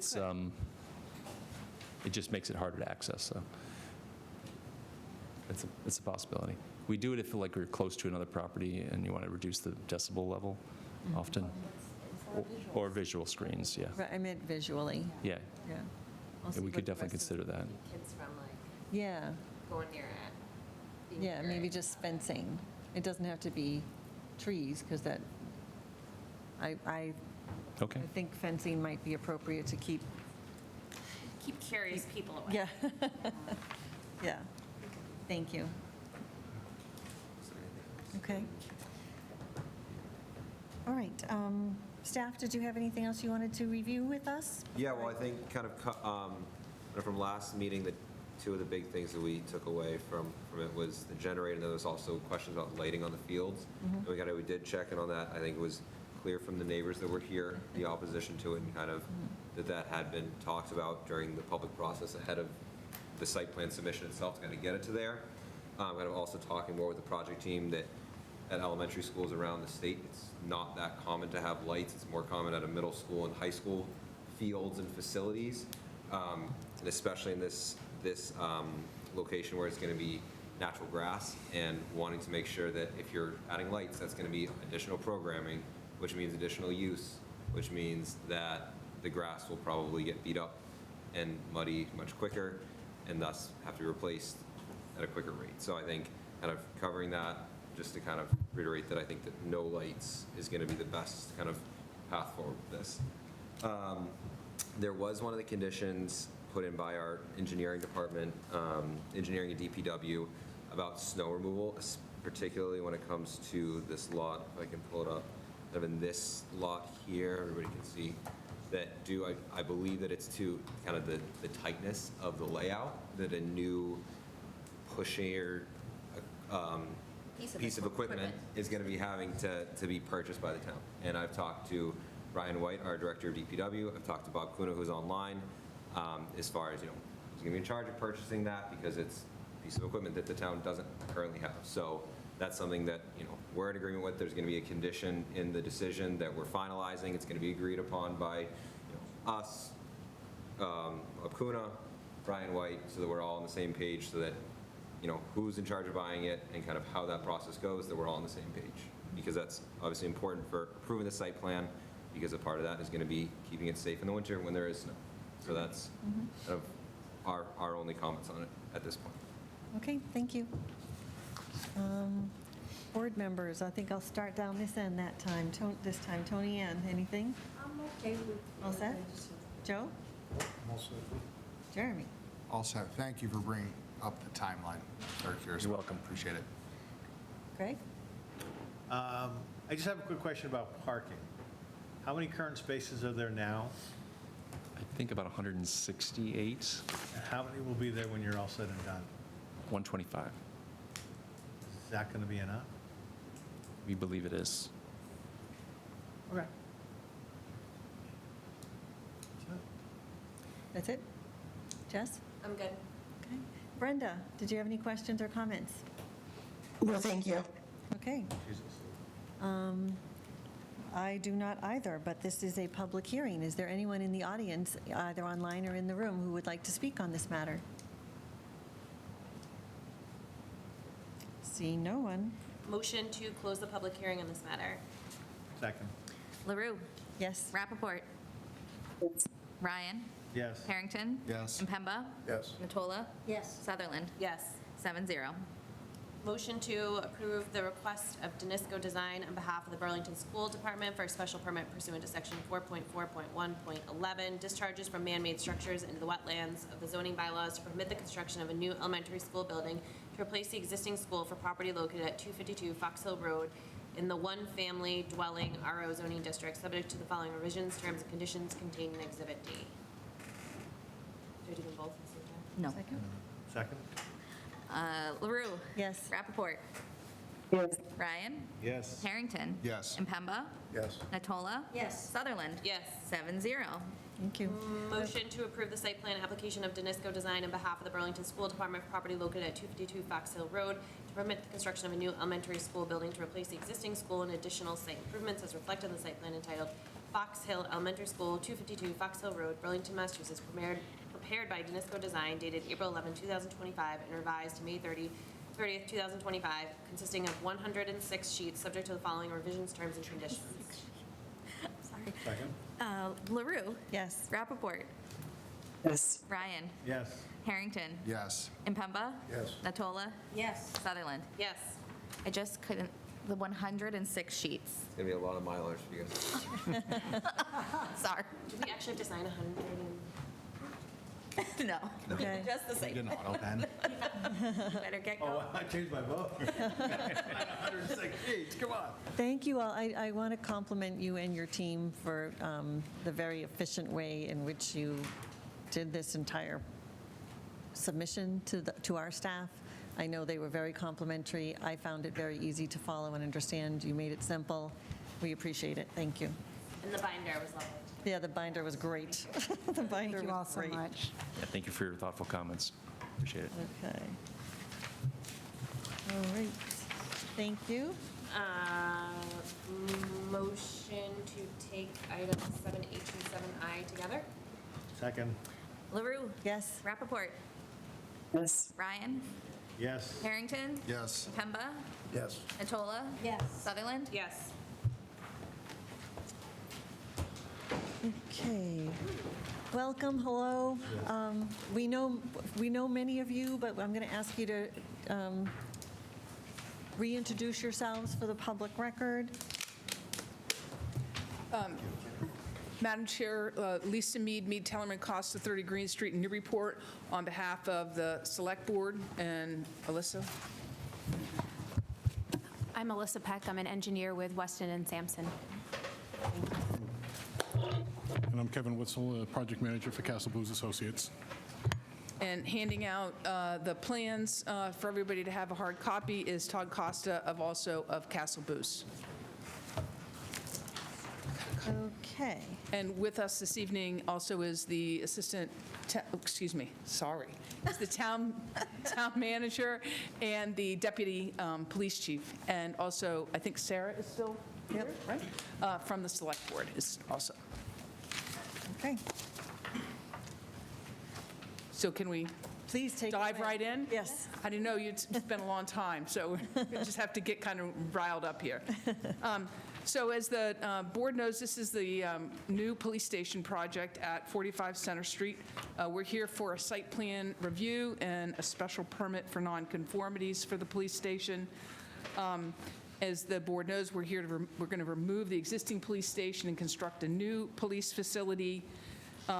The property exists at 45 Center Street, but as you also know, we're doing an A&R plan, which we haven't officially filed yet, but will be filing, which brings in some of the land that was rezoned for town meeting. And I want to point out that we didn't bring all of it in to the project because that was the agreement with town meeting, that we would only bring in what we needed to, and you see that on the plan as part of the merged parcel. I think what I really want to point out in the beginning are some important things. When we were in here for our preliminary design review, the board pointed out a couple things that they wanted us to look at and or clean up and or change, and that was very helpful. And I hope that when we review the plans tonight, you'll see how I think that made a pretty big difference, some of those items.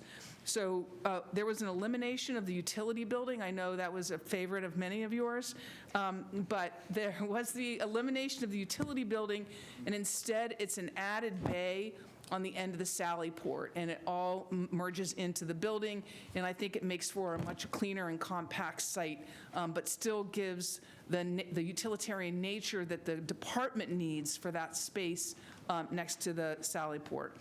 The next is that there is a correct representation attached of the aluminum extruded picket fence that goes all the way around for security, and so that's properly represented on those plans. And just for orientation's sake, that's kind of in the back, that's kind of inward of the site. And so the solid fence in the back between the properties still stay to allow that privacy and no lights going into those two residential properties in the back. So that still goes around the property, but it doesn't replace that. The next is we updated the tree removal plans, and we flagged the trees that were going to be removed.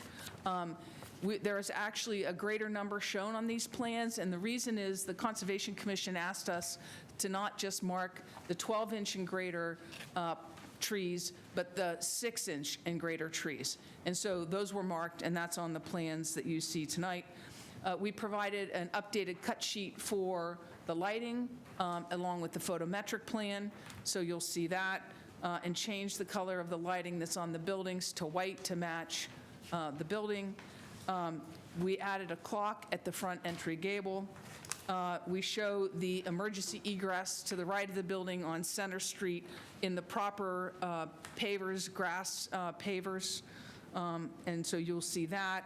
And then we added at the very end, which we'll receive tonight, a plan showing the evolution of the different options that the committee reviewed in order to determine what was the best ingress and egress to the site. So we added that as well. And so what we're here tonight is to show you that we've met your site plan review criteria under section 8.5 and 9.3 of the zoning bylaw, in addition to the criteria for modification to pre-existing non-conforming structure and having a special permit for that. And so with that, what I want to do is turn it over to Alyssa. If you can go to the next page, excuse me. And she's going to go over the site plan at a high level. We have most of the plans attached here, and so she'll go over through some of the details. I think they're important to the board, but if you have questions later on, we probably can look at more detail on one of the plans. And so with that, I'm going to turn it over to Alyssa. Thank you, Lisa. Let me move this a little closer.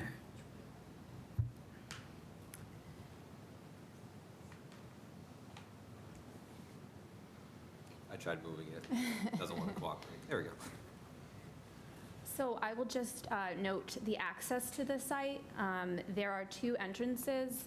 There's a one-way entrance off of Center Street, and this is generally for public use. This is to access the public parking area in the front. There is a second entrance two-way. This is for egress from the site for the public, as well as the in and out for police vehicles. There is a third, well, I guess it's the only emergency egress from the site. That'll be discussed later, but that's to the bottom of the page. So the second one you mentioned, you said the first one was on Center. Where is the second? Oh, Sears Street, sorry. Okay. Yeah, So that's an in and out. that's an in and out, correct. The police vehicles are located in, will be parking in the area that's the cursor's on. This is accessed through a secure cantilevered siding gate, so it's only for police use only. I'll touch on the utilities and stormwater at a high level. Just for note, though, it's been reviewed by the town engineer. We've also gone through one round with the conservation, so it's been reviewed. We have analyzed the site from the stormwater perspective, from the existing and proposed conditions, so that we understand what's happening now, and we make improvements to the maximum extent practicable. Right now on the site, there are only catch basins and there are no water quality treatment devices. So our goal with this project is to not only mitigate runoff, but also treat the water and meet the state stormwater standards as well as the town standards. So for this site, we are implementing, and actually I think it might be helpful to go to another page. The drainage plan, it might be a couple down. Do you know if that's soon after this? No, not yet. Couple more. These are there for reference, so if we need to speak on it, a little. Next. Keep going, sorry. That's the demo plan, we don't. Okay, yes, thank you.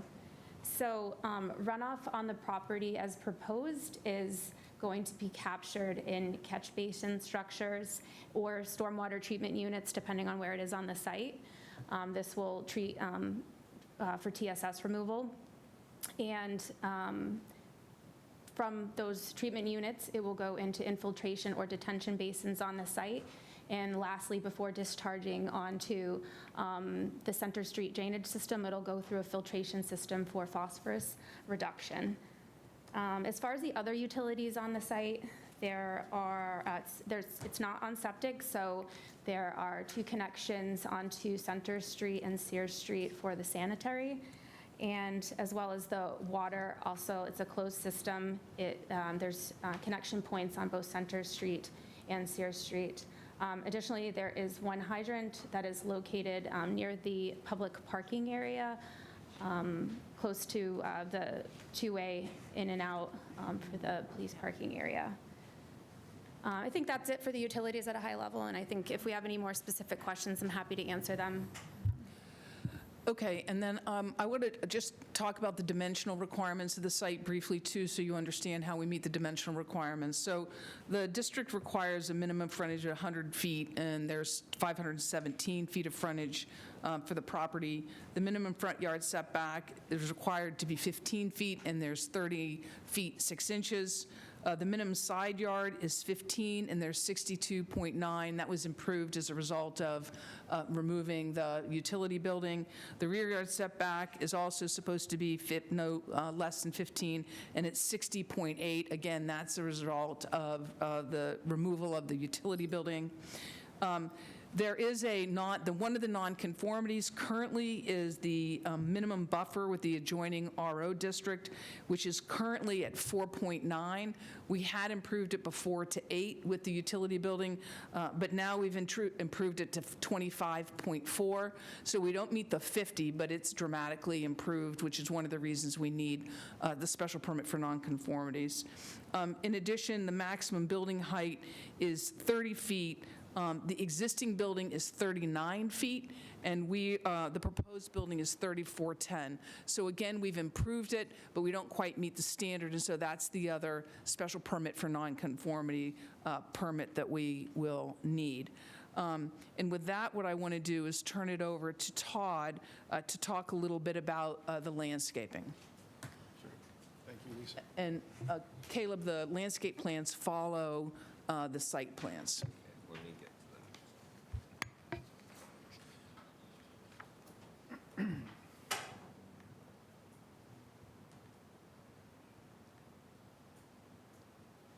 You'll see there's a colored, there's a colored one that has the tree removal noted on it, so that might be the easiest one to locate. There we go.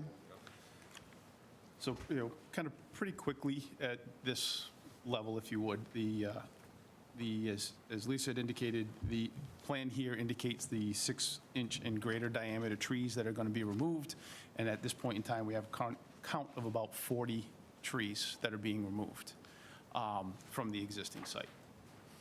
Now, if you go to the next plan, Caleb, which is the planting list, again, just kind of going through the numbers here, we have a total of about 76 trees that we're adding in. That's a combination of large deciduous trees. We are adding 25 of those.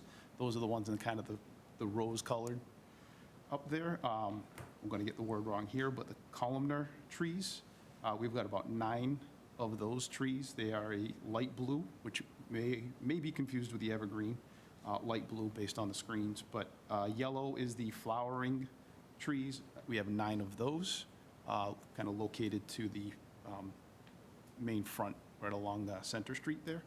And then we have a total of 33 evergreen trees that are being added around for different levels of visual block, if you would. So that's where we get the total of 76 new trees coming into the site. We talked at the last meeting about the dumpster enclosure. That hasn't changed. That's enclosed white fence. And as Lisa had indicated earlier, I believe, there is an existing fence to the neighbor's property line that kind of goes through the woods. We're leaving that in place to, again, provide a light block and a visual block for what goes on within the department's backyard as they're leaving at multiple shift hours from the station. Any questions relative to the landscape plan? Why don't we do the whole thing and then ask questions, right? Sure. Okay, so Caleb, if you can go to I think the first set of architectural plans would be the line drawing. Oh, if you could, this is, I think this is the snow storage. One of the things that happened with the moving of the maintenance building is it allowed a nice area in the back for additional snow storage. That was some part of the discussion. And so, as has been discussed with the team, there's a gravel base to that bigger area in the back to allow an appropriate infiltration of the melting snow. And so There's better snow storage on site now as a result of moving that utility building.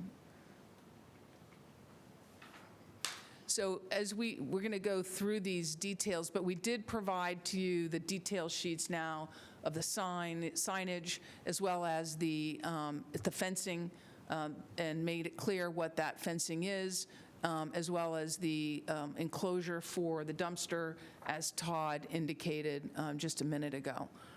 So we'll go through the detail sheets to the first line drawing, which is right before the elevations, the renderings.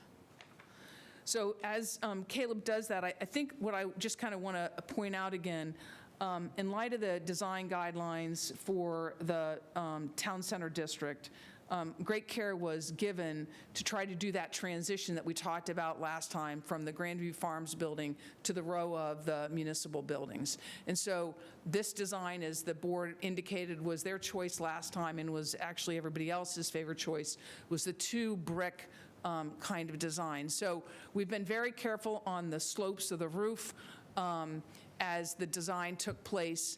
And there are still flat roofs, but they're in the back and they're out of public view, and they're really for more utilitarian purposes in the rear of the structure. And what you can see as you go through here is that there are the siding, as we're going to talk about in a minute, consists of cementitious clapboard siding and shingles, PVC corner boards, and the trim all around to appear to be wood. The facade elements were designed to create an interest in the roof line and the building facade.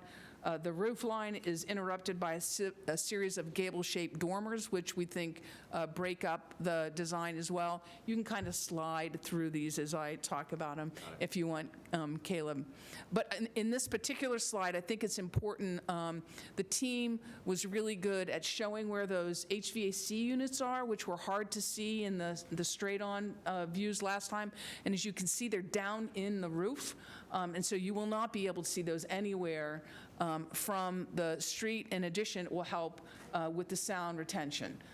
So those are, that's where the HVAC units are inside that mansard roof.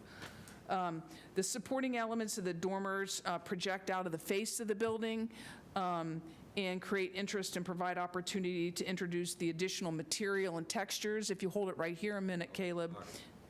Okay, or there. That's fine. That's fine. That's good. That's good right there.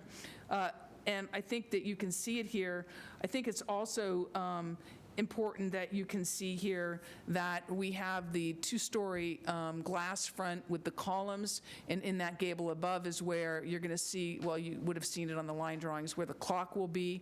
But those columns take a nod to the buildings down here where we are, which also have columns. And of course, we talked about last time the importance of that glass entry and the light that it brings in there, and the welcoming sign that you have for the police station as opposed to a closed-off building. The double row of windows to the left is the training room and the importance of having light in that training room as well. So I think overall, we'll go through these. And so here we have the view from Center Street in front of the building. You can go to the next one, Caleb. And another view in the same area. You see the signage now above that training room window and on the rock wall in front. And this is as you move around the corner, you can see how the landscaping helps with the building as well. And here's another view from the street where you can see through the trees. Obviously, they ghosted those out so you can see the building itself. And keep going all the way around. And there's the nice tie-in of the brick with the brick base. And those dormers extruding from the roof as well that breaks up that roof. And the next slide. Keep traveling around the building. Keep going. I know, right? You just keep going. I won't say anything. Okay. I'll believe what I say. But again, you can see the pitch of the roof is an appropriate pitch for the town center. And it just really naturally sits on that site, on that corner, kind of works really well to tie in those two ends. And this is carrying around the building. That's the generator. And you can see there's the trash enclosure. Actually, that's the generator. Oh, the generator. What's the little green? That's the electric transformer. See, that's why I don't design buildings. Where is this looking from? This is looking from the intersection of Center and Bedford. This car you can see over here. Emergency access exit. Basically, the emergency access almost by where the sculpture park Sort is. of like you're Looking at it standing from in the sculpt- sculpture this is- park. Yeah, you're standing in the current. You're standing in the sculpture park. And the Center Street is over here. We can see the car. Okay, That's thank over you. here. That's what I thought. So that's the fence that's around, No, that's the fence around the trash enclosure. Well, actually, that's. Oh, sorry, Where's the the generator? generator. I was told to only go forward. okay. Okay, yeah. All right, so that's the generator. I apologize, I said it wrong twice now. Okay. So we're moving to our right when we go to the next one. Correct, we're going around the back that way. Making a big circle around. I see. All right, I'll go to the next one. And then- There you go, that's different. Okay. I'll keep going. And then you can see the added bay on the Sallyport now. It actually blends in really well. So now we're at the back of the building, the very back of the building.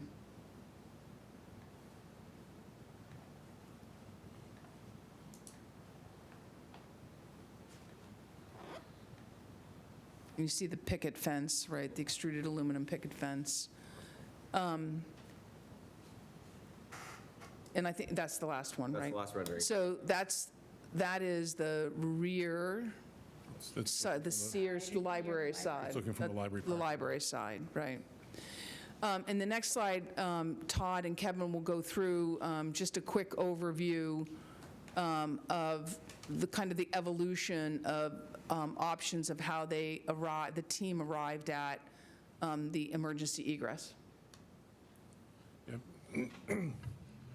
So when we first started working on the project, we were looking at utilizing the entire space that was available to us and came up with some different points of egress, as you can see with the red arrows as the entrances and exits, as the building shape changed in size and scale, and to be more respectful of the topography and the configuration of the corner lot that we're on. The building started to move. We examined many different locations for the building, kind of back over with the full sculpture garden. Then we started to put it more to the center. Then we started to look at where the auxiliary building would be, where it would be more advantageous. And finally, we came to the bottom right-hand corner, and the bottom left-hand corner was our final location where we've evaluated that from a safety standpoint, the best way to deal with egress in and out of the site from Center Street is to convert the two-way entrance currently, change it into a single entrance for the public to come in, eliminating the sightline issues looking kind of to the left if you were leaving currently. And that was really discovered by one of our landscape architects when they were on site, was leaving the site and had to jam on his brakes to not get hit by somebody coming down the road because there were cars parked on the side, parallel parked. He came back to the office and said, "We got to do something with the driveway here. This is not good. We can't put a 50-year building in here and continue this kind of condition." So we worked on a scheme to get that as a one-way in. So we eliminated that public safety hazard of leaving this station and put it further back off of the exit from the site for both both public and the officers' personal vehicles and the fleet of vehicles as they're coming and going off of Center Street, which is a less traveled street, for a little further back from the intersection to create a better sight line for vehicles coming and going from the site. But as we said earlier in a previous meeting, the good station design is that you have two ways for the department to be able to egress if in the case of an emergency. If the main gate is broken, we still need officers to be able to respond to and from the building, and people still need to come to work. So in the event that there's some sort of an inability to use the main entrance, there is a auxiliary emergency use gate, which would also be access control with a card reader that only the police would have access to. It also gives us the ability to have a 360-degree accessible perimeter for firefighters in the event that there was ever a need for the fire department to respond. So it gave us it hit all of the buttons that we were looking for as part of good station design. Thank you. And then I just want to address the criteria for the special permit for nonconformities. Of course, as the board knows, the first criteria is that you can't create any new nonconformity, and here we aren't creating any new nonconformity. Indeed, we're improving the existing nonconformities of the buffer zone by a significant amount, and we're reducing the height, which is also currently nonconforming. And the next standard is that a proposed change will not be substantially more detrimental to the existing nonconforming structure, to the premises, neighborhood, or the environment. And we believe that the new location of the building, the reduction in the nonconformities, the setting in the neighborhood, and the new landscaping certainly will not be substantially more detrimental to the neighborhood, where substantially means to a significantly greater or considerable extent. And therefore, we believe the board has sufficient information to take a vote that the proposed changes are not substantially more detrimental to the neighborhood and should grant a special permit for nonconformities as well. And then I think we have the last slide, perhaps, Caleb. Let's see. So I'm sorry, I flew through all of these things. You can go to the. It's okay. It's okay, right? It's late.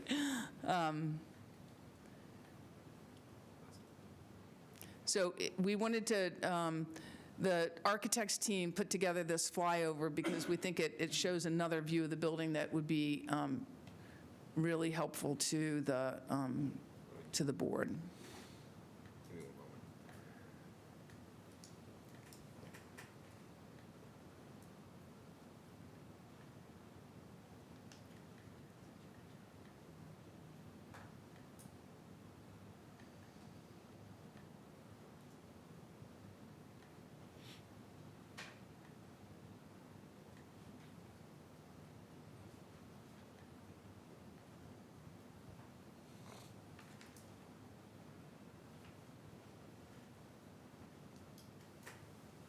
Is there supposed to be any audio with this? No audio. It's just classic music. Oh, okay. It's like a narration of, here Oh, we no. go. around. No narration, right? So Talking about- obviously you can see, right, we're walking along on Center Street here. So this is as if you were walking and viewing the building. And then coming around into the main driveway there. And we're going to go over on Sears Street.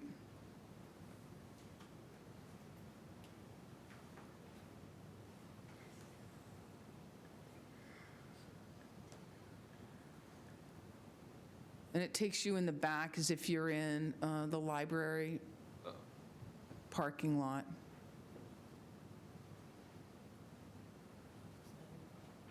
That white box is actually the trash dumpster enclosure. Oh, yeah. That. Oh, right there.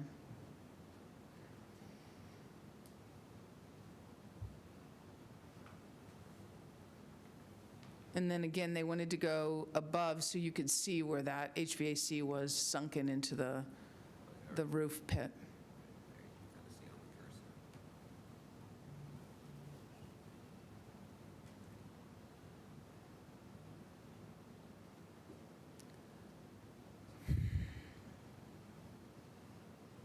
So with that, Madam Chair, we're happy to answer any questions. Okay, thank you. Staff, did you want to add anything before I turn it over to the board for questions? The only thing, I know that this has not been formally voted on by the Conservation Commission yet. Okay.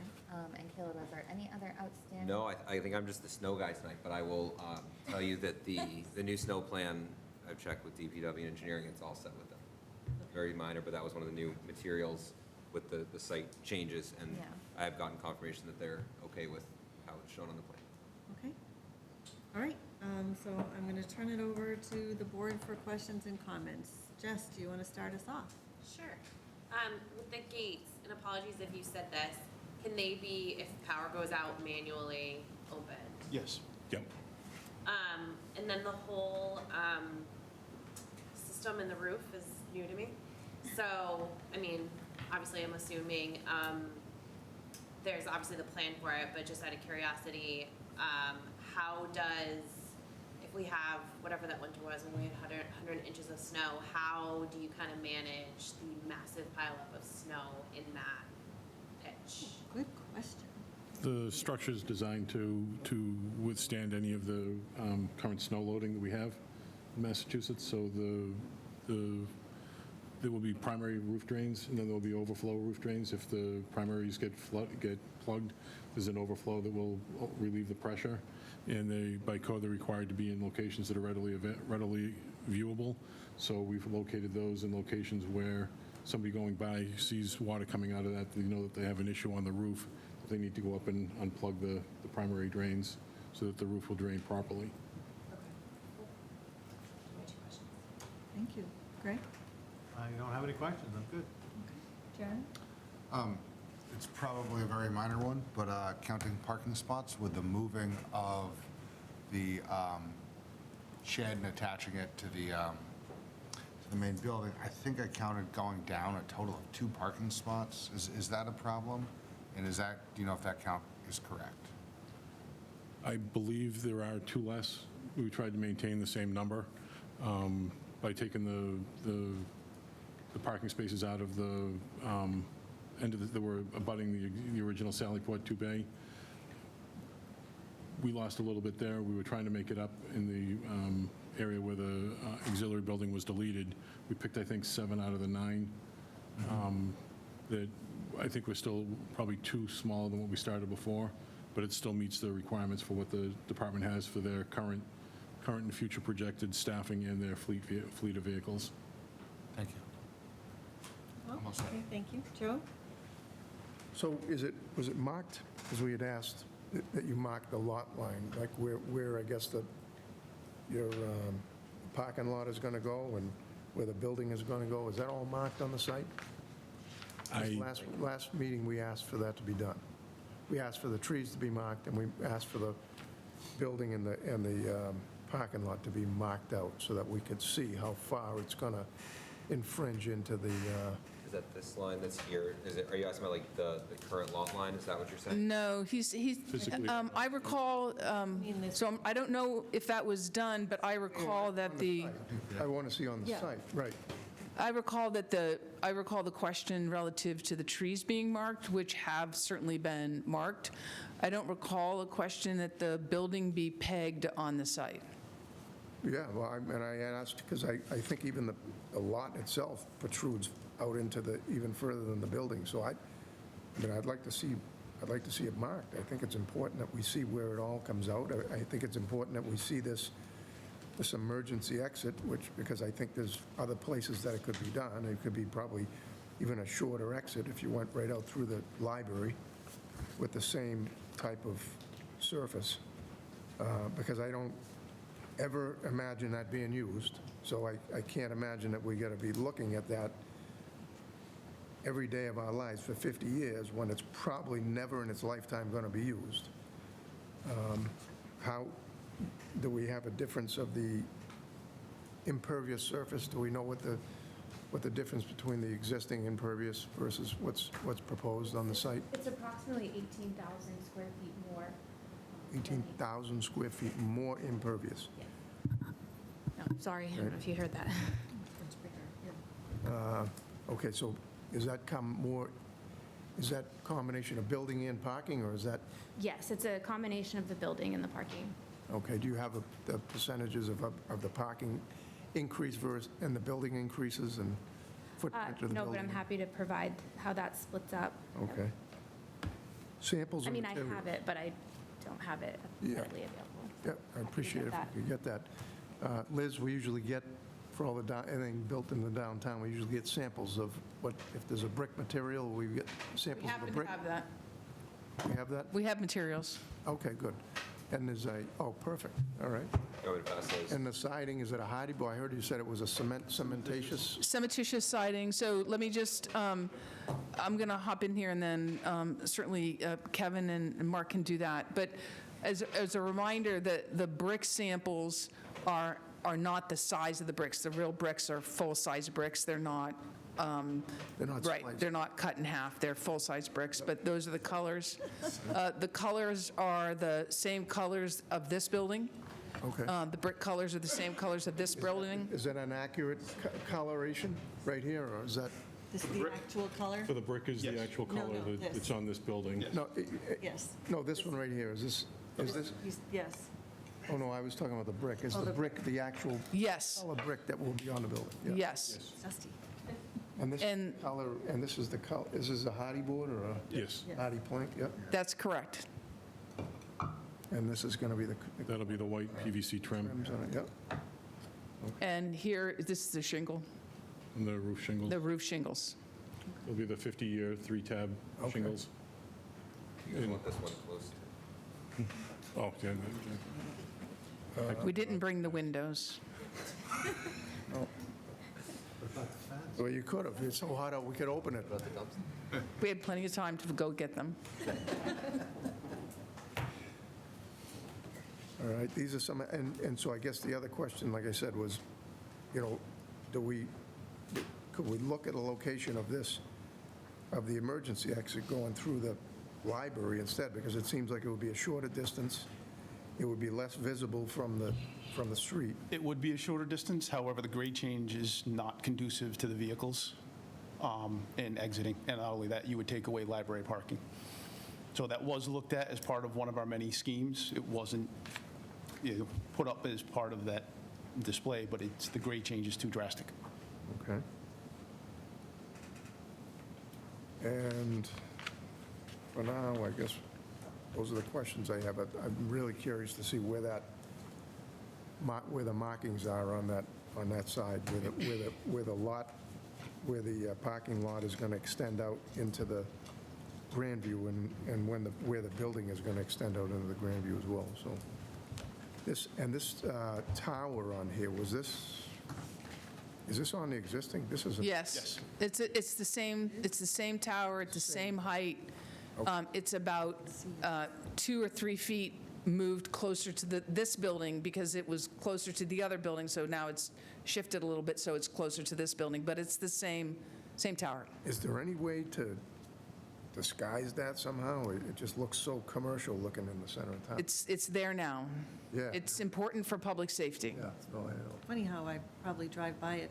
You lose it, right? You don't pay attention. You don't notice it anymore. I noticed that Right. it is there, but it's, Right. in other words, I'm just wondering if there's a way to, I mean, they have even the cell towers now, they can disguise them as a lot of different things, and I'm just wondering if there's some way that can be disguised as something.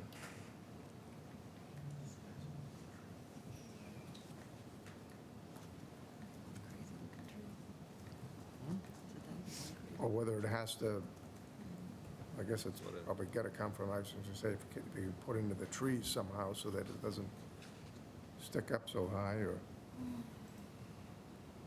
incorporated into the flagpole or anything like that. Anybody know anything about? Flagpole's not tall enough to accommodate that. If you try to mask it, it's going to stick out even worse. The tower type that is there, it's called a reticulated tower or a truss type tower. It's actually the best for disappearing as opposed to the monopole type. So we've looked at all of those avenues. And again, best serving the public safety. It gives them the most amount of mounting locations for the radio equipment. Is it going to be silver, or is it going to be like that? It's galvanized. Galvanized? Yep. It can't be made into like a darker material, a If you blacker, or? make it a darker material, it will stand out. Honestly, it does disappear. We've done these on hundreds of stations across the Commonwealth. Yeah. They tend to disappear as the silver matches the skyline. Do we look at any possibility of doing any kind of shutters on any of these windows, even maybe the one, if it's not on all the windows, maybe the windows on where the brick is, doing some kind of detailing here, that we can point to this. If we had a building like this going into the center of town that wasn't a police station, we would have changed it drastically from this. And I'm very upset about this, to be honest with you, and I think there are a lot of people in town that are as well, and the gentleman that was here last week said the same thing. Why does it have to look like a hotel? It shouldn't have to look like a hotel. I've seen some designs that you guys have put in other locations that look a lot more like they would conform to our center of town than this does, but I guess I'm the only one of that belief. I don't know. Madam Chair, we have those numbers that the member asked for. Oh, okay. So the roof area increased by 6,130, and the parking area increased by 12,622. And it's all, in all of that increased parking area is necessary? We can't go with any less parking. I'm not saying to accommodate, meetings that they have, because I know that's one of the things that I'm sure they're trying to accommodate, meetings of other departments and coming down that, maybe they could still park at the Grandview and walk over, or, we don't have to create, a whole big parking lot just to accommodate, occasional meetings. That's, I think that it's a valid question. Is this parking designed to accommodate the needs of the police station staff and visitors, or is it designed to accommodate events? It's not designed to accommodate events. It's designed to accommodate the police station staff and their vehicles. So where do they park now? So I'm going to, We park in the library, we park out in the street. Some guy that's been known to park over in the old pool building. What is that number? So, and we've only got, right now, like two parking, we had a couple of handicap spots out front of the current building with like 2 or 3 visitor parking spots that a lot of times get used up by staff. So there's, I think they've been moving, is it 7 right now? Is it normally so? Out front? Out front. Yeah. Now, when you say they park in the library, they park their own vehicles? Actually, if the deputy chief, could you come up and use one of the microphones, just because people at home won't be able to hear you? Thank you.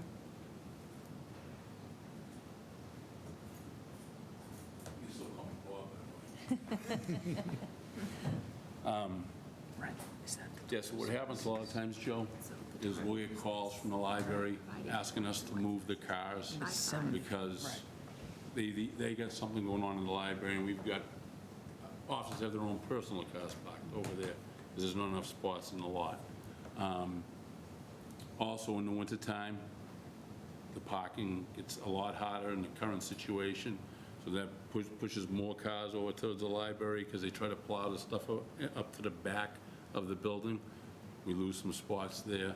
So that's part of the issues with the parking right now. I'm hoping I answered what you were looking for. Well, I mean, yeah, I guess. I'm still not happy about it, but is there any way we can screen it more?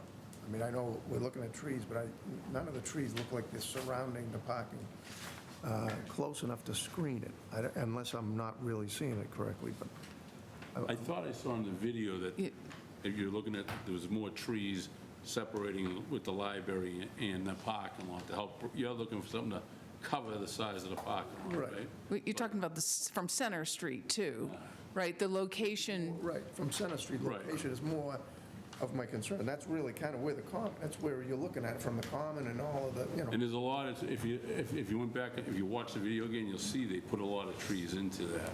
Yeah, the way they're dispersed, it's not like, there's not like a wall of evergreens, because they also wanted to make it look natural, right? So there's a lot of different kinds of plantings through there, both deciduous as well as evergreen, to help block the parking lot at various times. And so maybe Caleb can find one of those.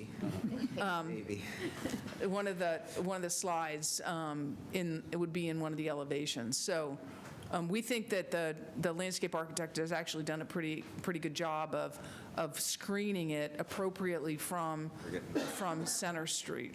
So anyway, I know you had said, when I had mentioned the shutters last time, you said that there was more of a maintenance type of thing, but, you know, instead of all of the windows, because there's a lot of windows there, is there any way of detailing it to the brick areas and doing shutters on the brick windows and adding that, some little bit more detail to it, so it's not looking so commercial and so hotelish looking?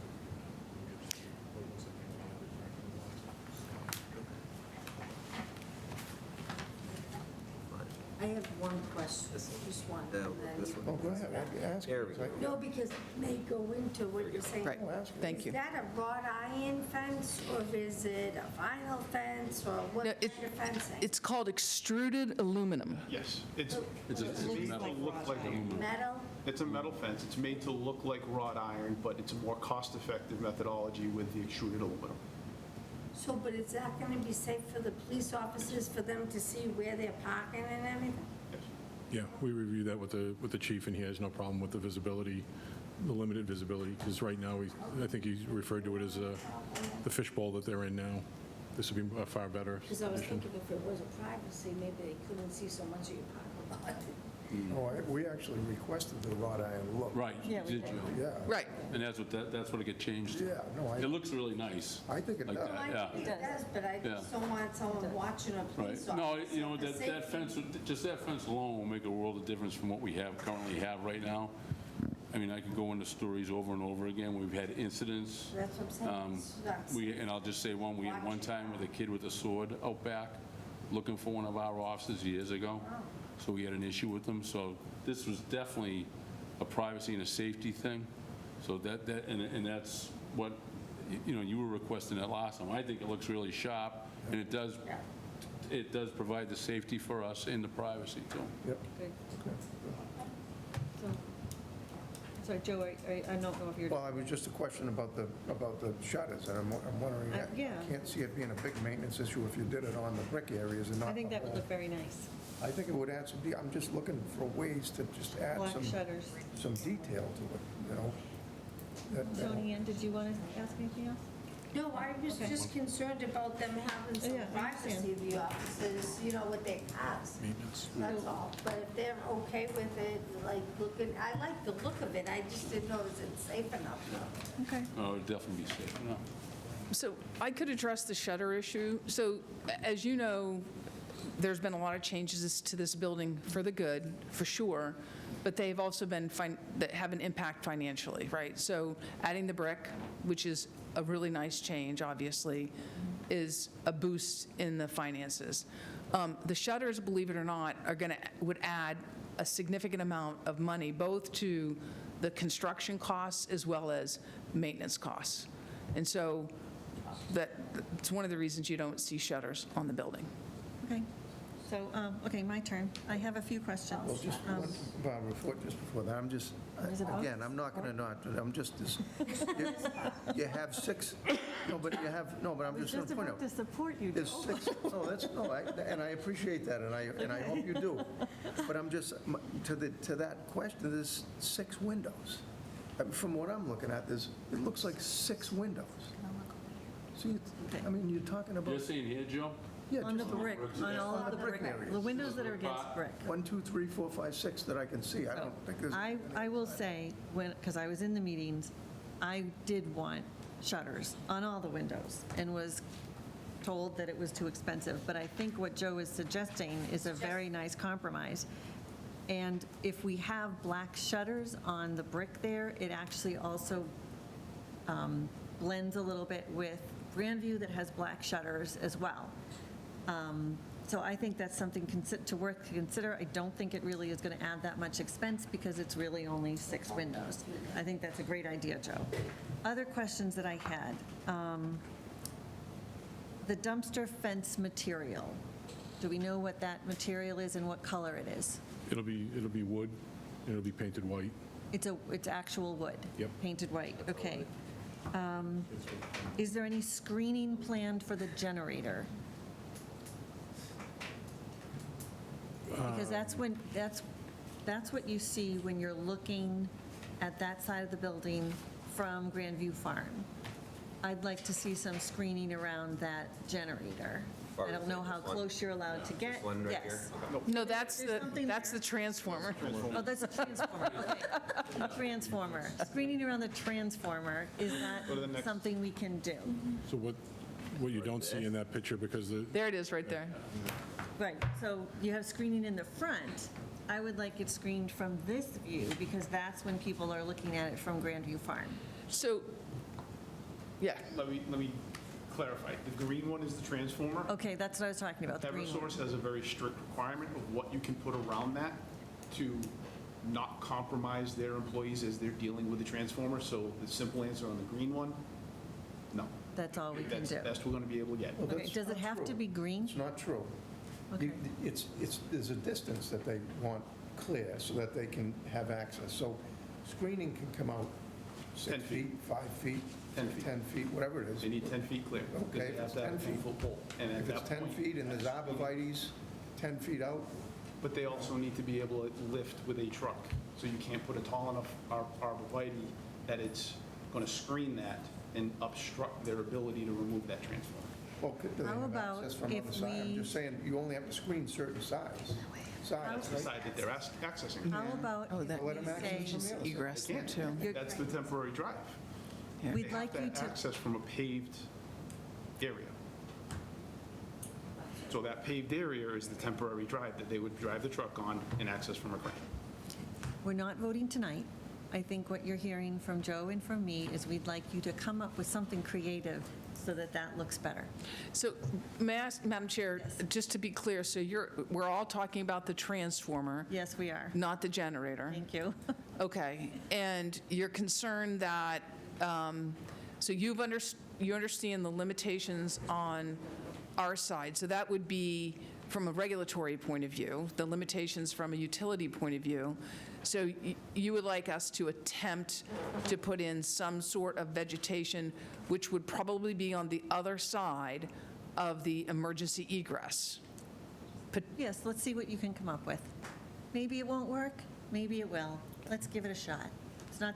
It's not a huge undertaking. It's Well, right, worth trying. if you look at this, I mean, if you're looking at it from this picture right here, you could, arborvitae's on the Center Street side and on the other side aren't even interfering with that emergency access.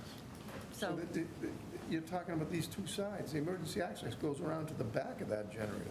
I just of really the, think that, transformers. I think these guys can come up with a creative solution if we challenge them to do so. So I think we can leave it at that, and they'll come back with something.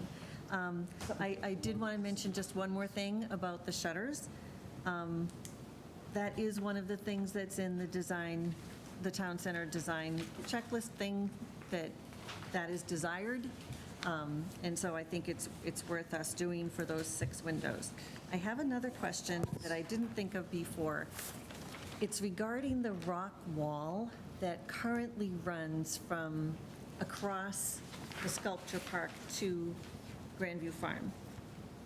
Part of that should probably be untouched, but part of it, I imagine, is going to be destroyed by this. And I'm wondering what your plans are for the rock wall, either reconstructing it or taking the stones and using them somewhere else to create a wall in front of the police I'm not sure that you department. can. I'm not sure that you can deconstruct that wall, to be honest with you. I think there's restrictions on that. That's a historic wall. Well, It's a boundary wall. there it is. It's a historic boundary wall. And so that's why I'm asking, what are the plans for the wall? I don't know what the rules are. I know that some stone walls are protected. I don't know if this is. Well, it's a boundary wall. I don't know what the rules are on those stone walls. I was hoping that you might be able to take the stones and Yeah. reconstruct the wall on the police station property, perhaps? Yeah, so I don't know exactly where these are, but the general rules around stone walls on a property, unless they're protected by Mass Historic, which I don't believe these are, and unless they actually mark a boundary in the interior of a lot, which this does not, you can reuse on the property, right? So that's what I don't, yeah, so I don't, I mean, we, obviously, there's a stone wall in front of the entrance. So, you know, they can look at those. I don't know this detail. I don't expect you to have an answer tonight. I would just, like I'm asking you to look into screening, I'm asking you to look into what can you do, because part of that stone wall is going to come down. They're old, they're historic, let's do something cool with them. I bet you can come up with a great idea. Okay.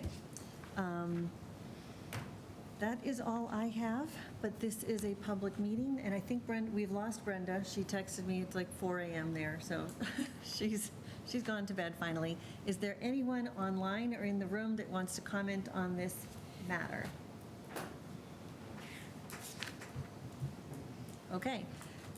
I don't see anyone. Just to recap, at our next meeting, we are going to talk about a resolution for the shutters, the transformer, thank you, the rock wall. Was there something else? Marking out, I'd like to see that. Marking out, yes, marking out where the building will be and where the parking lot will be on the site. But, Madam Chair, Yes. I'll have to defer to the town manager on that, because that requires getting a survey team out to do that work. And with all due respect, that's not inexpensive, right? Okay. So they have to get a survey team out to actually mark the corners if you want them to be accurate on the site. And number one, it takes time, and number two, it's not inexpensive. And so maybe there can be some relationship markers or something like that, or on the plan show, this is what's here right now, and this is what's going to be. But that's a pretty big ask. I mean, that's up to you, John, but Plans and you haven't marked the lot yet? the lot is marked, of course, but not where everything is on the lot. It's not staked out. You have to mark where you, if Can you you mark the develop new a lot line? parking lot, you must know where the parking lot goes on that lot. Or How the do you new, not know? or the new lot line? Because you're going to have to, Right, so with all It's due on respect, yours- it's on right, so your site. to the member, you do that work before construction. You don't go out and mark elevations and corners and all of that before construction, right? You don't do that. I understand you've just described where the new lot line is with the merged lot. I don't know if they put pins out there or not. We'd have to find out. okay. I think that would be helpful. So those items that we'll have to sort of wrap up at our next meeting. I'm not sure how you can mark trees if you don't know where everything is going. How are you marking trees? You know what trees you're taking down, you must know where the building and everything's going. Because they can see the trees, they're right there. must know where They the didn't have to building is. survey them, they just went out and saw You don't them. know which trees to mark, right? No? It's kind of contrary to what you're saying, I think.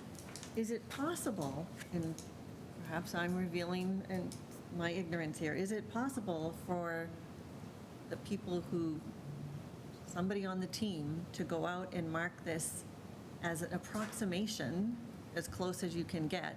Well, that's what I was Hiring. suggesting. Right, that's what I was trying to suggest, without actually having it specifically. In relation to the corner of the existing Right. building or a tree that we know Right. where that is. Right. You could do swing sides. That's what I was An suggesting. approximation of, here's where the building will come to, here's where the parking lot will come to, Right. here's the new lot line. Correct.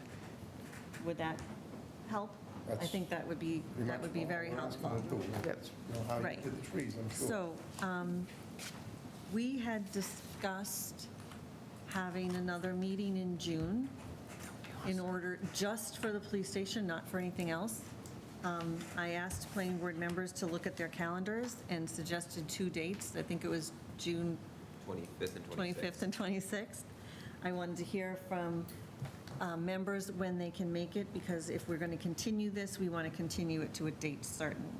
So, does anyone have either of those days when they can't come? That's a Wednesday and a Thursday. Yes. Like, just No, I think you had expressed a preference for one or the other, but I forget what it was. Yeah, I had expressed a preference for one, but I had some Was it late breaking which one? news at work, and I may be on the road. Oh. So I don't know my schedule yet, so. Okay, so you don't really have a preference? Right. If you're on the It's road, perhaps you could zoom in. Yeah. Great. Anyone else have a preference? Okay. Yes? Is it going to be like at 6:30? Yes, but it probably, we could do it just as a virtual meeting, correct? It would be up to you, and it would be up to you, Madam Chair, and probably Brenda. Right, well, but that we can decide later, right? If it's Yeah, you virtual. have to decide that now. At 6:30, I have a 5 o'clock appointment on the 25th. Okay. On the 26th, I could do it. Okay, so 25th is not good for you. So let's At look 5 at the o'clock, 20. if it was 6:30. Oh, no, I think we And- do it at 6:30. and, Yeah. If we do it on the 26th, that's the same night that Conservation meets in this room, so. So it would just to have let to be you- virtual. So it would have to be virtual or Okay. finding another meeting room. Okay. If it's going to be in person, that would be on the If we Thursday, the 26th. can do it on the 25th at 6:30, how does that work for everybody? That's Wednesday, the 25th, 6:30. Sure. And we understand you can't answer us right now. That's okay. Does that work for the We'll rest? make it work. Okay, because I think that way we'll have only you on the agenda, and hopefully we can get everything wrapped up then. And we should be wrapped up with conservation at that time, too. Okay, great. All right, now that we've worked that out, I am ready for a motion. Motion to continue this public hearing to the planning board meeting of June 25th, 2025. LaRue, Yes. Ryan, Yes. Harrington, Yes. Impemba, Yes. Natola, Yes. Sutherland. Yes. Okay. 6-0. Thank you. We will see you all on the 25th, or some of you on the 25th. maybe Thank you. Not all of you. Did we say 6:30? 6:30 PM, yes. All right. Moving on, we have minutes, April 17th and May 1st. Have all the members had a chance to review them? Yes. Yes? No. So should we vote on them separately or together? Did you? Together. Oh, no. No, I Ready did. to go. Okay. Tony, grab the, Together? Joe said no. Together. Okay. Together. All right. Motion to approve the meeting minutes of April 17th, 2025, and May 1st, 2025. Second. LaRue, Yes. Ryan, Yes. Harrington, Yes. Impemba, Abstain. Natola, Yes. Sutherland. Yes. So All right. 5-0-1. Yes. All right. Does anybody else have any other business they want to bring forward at this time? Yeah, good job. Sweet. I just wanted to bring up at the high school committee that they're going with the AR8, but they are adding new parts. They're changing it, yeah. They're changing it, Yeah. but adding some new buildings. Can you talk? New buildings? Well, brand new, they're gonna make to the existing. Oh, okay. plan there. Okay, yes, yes, Yeah, okay. the re- Okay. All right, thank you. Okay. All right, Yes. I think I'm ready for a motion. Motion to adjourn. Second. LaRue. Yes. Ryan. Yes. Harrington. Yes. Impemba. Yes. Natola. Yes. Sutherland. Yes. Good night, everyone. You all. Thank you, everybody.